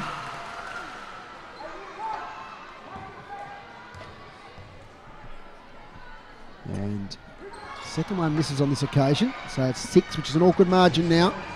A couple of triples will get them back to 0. There's Jerry. Out to Badish now with Todd Hunter. He's played every minute just about tonight. Been fantastic. Badish, great defence here. Releases Jolliffe, who gets some space. Todd Hunter, this will kill the game just about. Doesn't make it. Hodges to Abel, 24 seconds left. The shots have got to come up quick. Someone's got to find space for a 3. Beck Abel thinks about it. They just can't get some space. That's unfortunate. We've got a offensive foul there, Scotty, have we? Yeah. Stella Beck, when she makes up her mind, she's going to go from point A to point B. If you're in the way, you're in trouble. She just runs straight through you. And that would be the game, I reckon, now, Dave. The clock's going to be 16 seconds with 2 free throws to come. Yeah, they'll need a miracle from here. They needed a score on that particular play. You can see what they wanted. They were going to their guards. Yeah, Beck Abel just there. You could see she wanted to go the 3, but she was just confronted and just couldn't find the space to make the shot. And they put Rachel Jarry right on her. Extra height. It was going to be tough. It's like the rugby league game when they've got the field goal to win. They're trying to find the space for it. Just nobody could quite get the space. And that's great defence. I mean, that's it. The Sabres, with their experience, knew that they had to go the 3-point attempt, a triple, with the time remaining. That's it. And you could hear their coach Potter down there. He was yelling out, "Use the clock, use the clock, just hold possession." Smart coaching, experience there, Dave. That's of course, Coach Potter is. We had a very successful coach here, Reece Potter. Reece Potter, that's right. Yep, a few years ago. So who's still successful where he is at the moment. He's doing a great job. Fantastic. Had some great coaches here in the Tornadoes in the last few years. Absolutely. Richard Dickel, and was fantastic for his time here, and now Derek Washington. Yeah, and the Tawns, whatever happens here, they can hold their head up high. They were fantastic. Great exposure for the youngsters. And they're not going to be a pushover, Dave. They're going to be competitive in every game they're playing, if they play like this. Sideball. Glennie gets it to Todd Hunter. They're going to wind down the clock. There's 11 seconds left. They've got to commit the fouls now. And dutifully, Brooke Brown does commit the foul and walks off because that's foul number 5 for Brooke Brown. And what a game by Brooke Brown. Very impressed by her. That first game in this NBL1. Formerly the Sabres, of course. So she's stepping up in standard, and she's acquitted herself very well. So a couple of free throws here. Sherry Glennie. This is the first. So a big second half, Sherry Glennie here in Ella Badish. Two imposing figures there in the keyway. This is the second one as well. Nearly out of play. Stella Beck is out of play. She's gone head first into the crowd there. And you can see, isn't that fantastic by your leaders that they're competing right to the end? That's right. It's what the club needs, especially what a young club needs.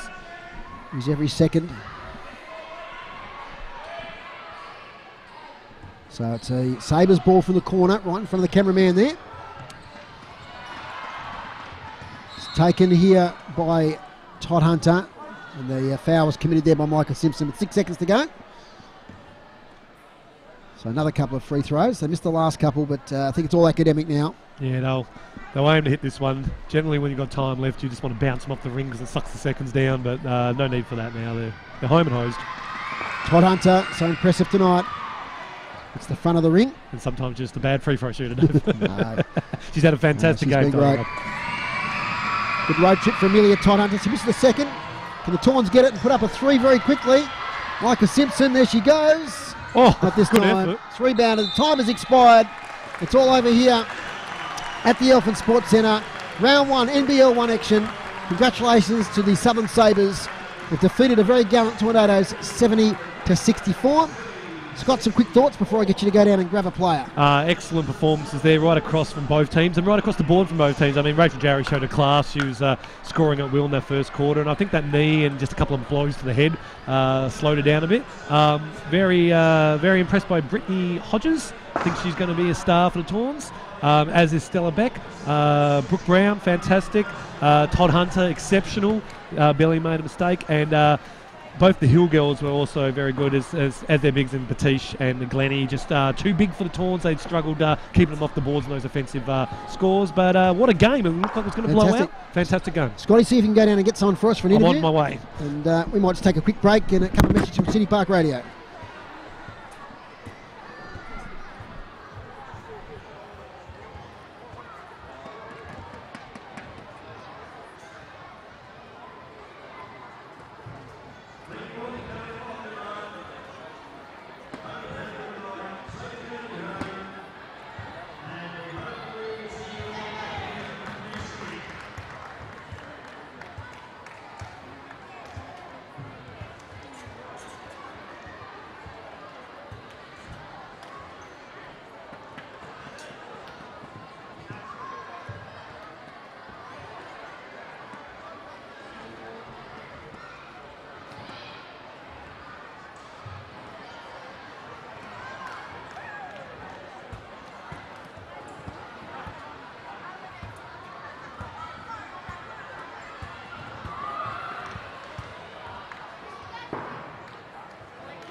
Yes, mate.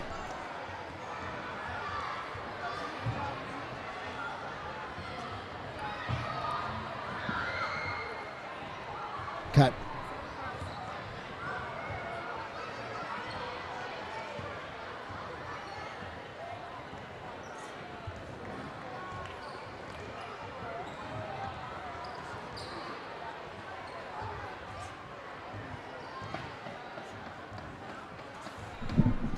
Welcome back here to Elfin Sports Centre, and it's a great pleasure joining us here straight after the game. We really appreciate that. Is Rachel Jarry. G'day, Rachel. G'day, thanks for having me up here. Thank you. It's fantastic. You could join us straight after the game. We're on the live stream as well. Look, what a contest that was. It was a tough game. Yeah, it was really tough. We didn't probably know too much about this Launceston team. It's obviously quite new and very young. So we knew they were going to come out hard, but they were super physical, and I was really impressed with what I saw. So I think, they're going to be a tough team this season, and we're just happy to get away with the split this weekend and win one game. So we're happy with that. And yourself, you had a couple of bumps and bruises and a few things. How are you feeling now? Oh, nothing unusual for me, I don't think. No, I'm all right. I just sort of copped one on the head down towards the end, but just needed a second just to make sure everything was all good. But yeah, no, I'm fine. I'll be a bit sore tomorrow, but that's all good. We really enjoyed the battle between you and Brittany Hodges. I mean, that's what the fans come and see. So did you know much about Brittany before tonight? I didn't know. I know she's played in the WA League, I believe, and so we watched some tape of her, and we knew she was going to be a big presence inside, and I guess it was sort of our strategy to try and take the ball at her at the other end and get her in foul trouble, which we did, and I guess that really helped us down the stretch. She obviously had to sit for a little while, so that definitely helped us. She's a big presence on the board, so I think she'll be great for Lonnie this year. And Amelia Toddhunter, what a great player she is. She's never stops, from first whistle to last, she was fantastic. Yeah, I've played with Mills for a long time now, and to have her here with the Sabres this year is great. And she's obviously had a pretty amazing Seabull career, and now it will continue in the NBL1. So, I'm super excited to have her on board, and all our young girls really learn a lot from her, so that's great. And obviously you had this is your back-to-back tonight. You just mentioned that, and you had a big scoring night last night, and again they're looking forward to you to putting up a lot of baskets tonight. What we noticed was a great spread of points right across your bench there. How helpful is that? Because obviously you have a lot of pressures being the main scorer. How helpful is it to have a lot of the right down to your number 9, number 10 coming out and contributing? Yeah, it makes such a big difference, and I guess as we go through the season, teams will put a lot of work into how to defend me, and I think in that space they spend a lot of time on me, and other girls are wide open, so just getting them confident to move off the ball and be open and take their shots when they're on. So it was great to see 3 of us in double figures, and then a few others chipping in with 6 and 7. So that's great to have the spread of scorers. Rach, how difficult is it coming off a WNBL season and then a few weeks later sort of into NBL1? Did you have enough time off to regenerate and recharge the batteries? Yeah, I did. I had about a month off. Obviously, we didn't have finals in WNBL this year, so had a few extra weeks. But it is always, the first weekend coming down to Tassie is pretty tough ask, but it's a great way for us to see sort of how we'll go in the season and where we'll sit and what we need to work on. So I guess I think I played pretty big minutes this weekend, so I guess I was not too bad. I must have kept my fitness up somehow. When you see young players out there, you sort of reflect that this is what this league's all about, to give 15, 16-year-olds that experience against the likes of yourself. Do you feel that's one of the purposes of this league? 100%. I guess I played my first Seabull season back when I was 18, I think, and I gained so much from that, being able to play against some really genuine superstars of basketball in Australia. So I think this young Launceston team are super impressive, and they're going to learn a lot this season, and they're really going to give teams a fright. And I think people will probably underestimate them, but from what I saw tonight, they're going to go and challenge every team that they play. Fantastic. And just don't want to single out too many of your team, because it was a great team effort, but I really noticed Cassie Hill tonight. She was fantastic all night, and the 2 big girls there too, Sherry Glennie and also Ella as well. Fantastic work. Oh, they were great, and having Sherry back is another sort of veteran of our team, and having her in there is great for us. And Cassie and Ella just they're workhorses, and they play so much bigger than what they are, especially Cassie. I think she's like 175 centimetres or something, and she's in there playing inside and going after boards and diving on loose balls. So those kind of 1% of things are, that's what earns respect and when you play and as a teammate. So yeah, I love them for that. And we noticed in the last 30 seconds going into the half-time break there, Becca Abel put in 8 points in about 30 seconds. Did you guys have a bit of a chat about that? Because we noticed she didn't get much room after that. Yeah, we did. We did have a little chat about that. I think in the last 40 seconds or whatever. But she came out and hit a couple of shots, and we just wanted to come into the third quarter and try and stop that momentum. I guess probably half-time comes at a good time for us after that sort of situation, so they don't get a run on. So I think we came out and had 4 or 5 stops in a row in the third quarter, so we were able to kind of stop that flow-on effect. But she played well, hit some great shots, so we'll have to adjust to that next time we play them. Rach, better let you go because get a bit of the carry on. No worries. Thank you for joining us. Don't mess with Kelly. No, I won't mess with Kelly at all. Manager, you don't mess with the manager. Thanks for joining us here, Rach, on City Park Radio, and all the best for the rest of the season. Thank you very much. That's Rachel Jarry here on City Park Radio, joining us straight after the game. Really appreciate it. Okay, so just about to finish up here, Scott. It's been a long day. Yep, I'm back. You're back, and we had the footy today on City Park Radio, but it's been great to be part of the NBL1 live stream. Absolutely. So thanks to Joe and April here, Joe, my wife, and April, my daughter. They've been fantastic helping out with the stream. Scotty, so we're back here next week to watch the Tawns again, so be interested to see how they back up next week. I'm sure they'll learn a lot from tonight's experience. Absolutely, and it was just basically in the first half, turnovers killed them. They had, as we said, up into the first half, so they had 11, 12 turnovers, and out of those 11, 10, 12 turnovers, they scored, I believe, 8 or 9 of them. So that's your 18, 19 points right there. And when a difference comes down to 6 points, that's what you'll be ruining as a team when you get back in the finals there. Isn't it fantastic to get players of Rachel Jarry's calibre up here to talk? We could have talked to her all night. Were they going to miss the bus, were they? Was it? Oh, they can't sing the team song without the captain. Right. Oh, geez. Apparently they're standing in a circle looking at each other, not knowing what to do. So right. thank you to Rachel for coming up and spending that time with us. It's good to hear that insight, especially from our top level players. Scotty, just before we finish, let's go through the major stats leaders tonight. All right, so let's go down the points in the Tawns. We had Hodges on 12, Abel on 11, Beck on 11, Brown on 10, and Micah Simpson came alive. And as you said, Dave, she arrived tonight on 7 points. Jarry on 23, Tyne Hunter on 11, who had a great second half. Hill on 10, Joffley on 7, and Glennie on 6 points there. And going for the rebounds, just a quiet 20 rebounds for Brittany Hodges, just in a half of basketball there, Dave, 20. Yep. For those of you not so good at the math, that's 40 in a full game if she ever plays one. Jarry down on 10, Beck on 9, and Glennie on 8. And just Beck on 5. She was fantastic all night.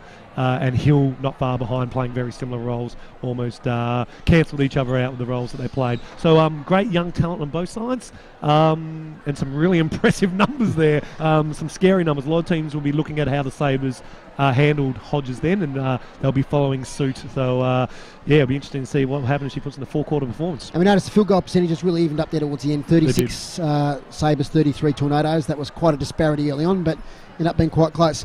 Well, that's just about us for here tonight. So thank you for watching the live stream for NBL1, and thanks to our City Park Radio listeners, 96.5 and 103.7. Thanks to Chris back in the studio. It's been a big day. We've had a couple of live broadcasts today. We're back next week for another double header.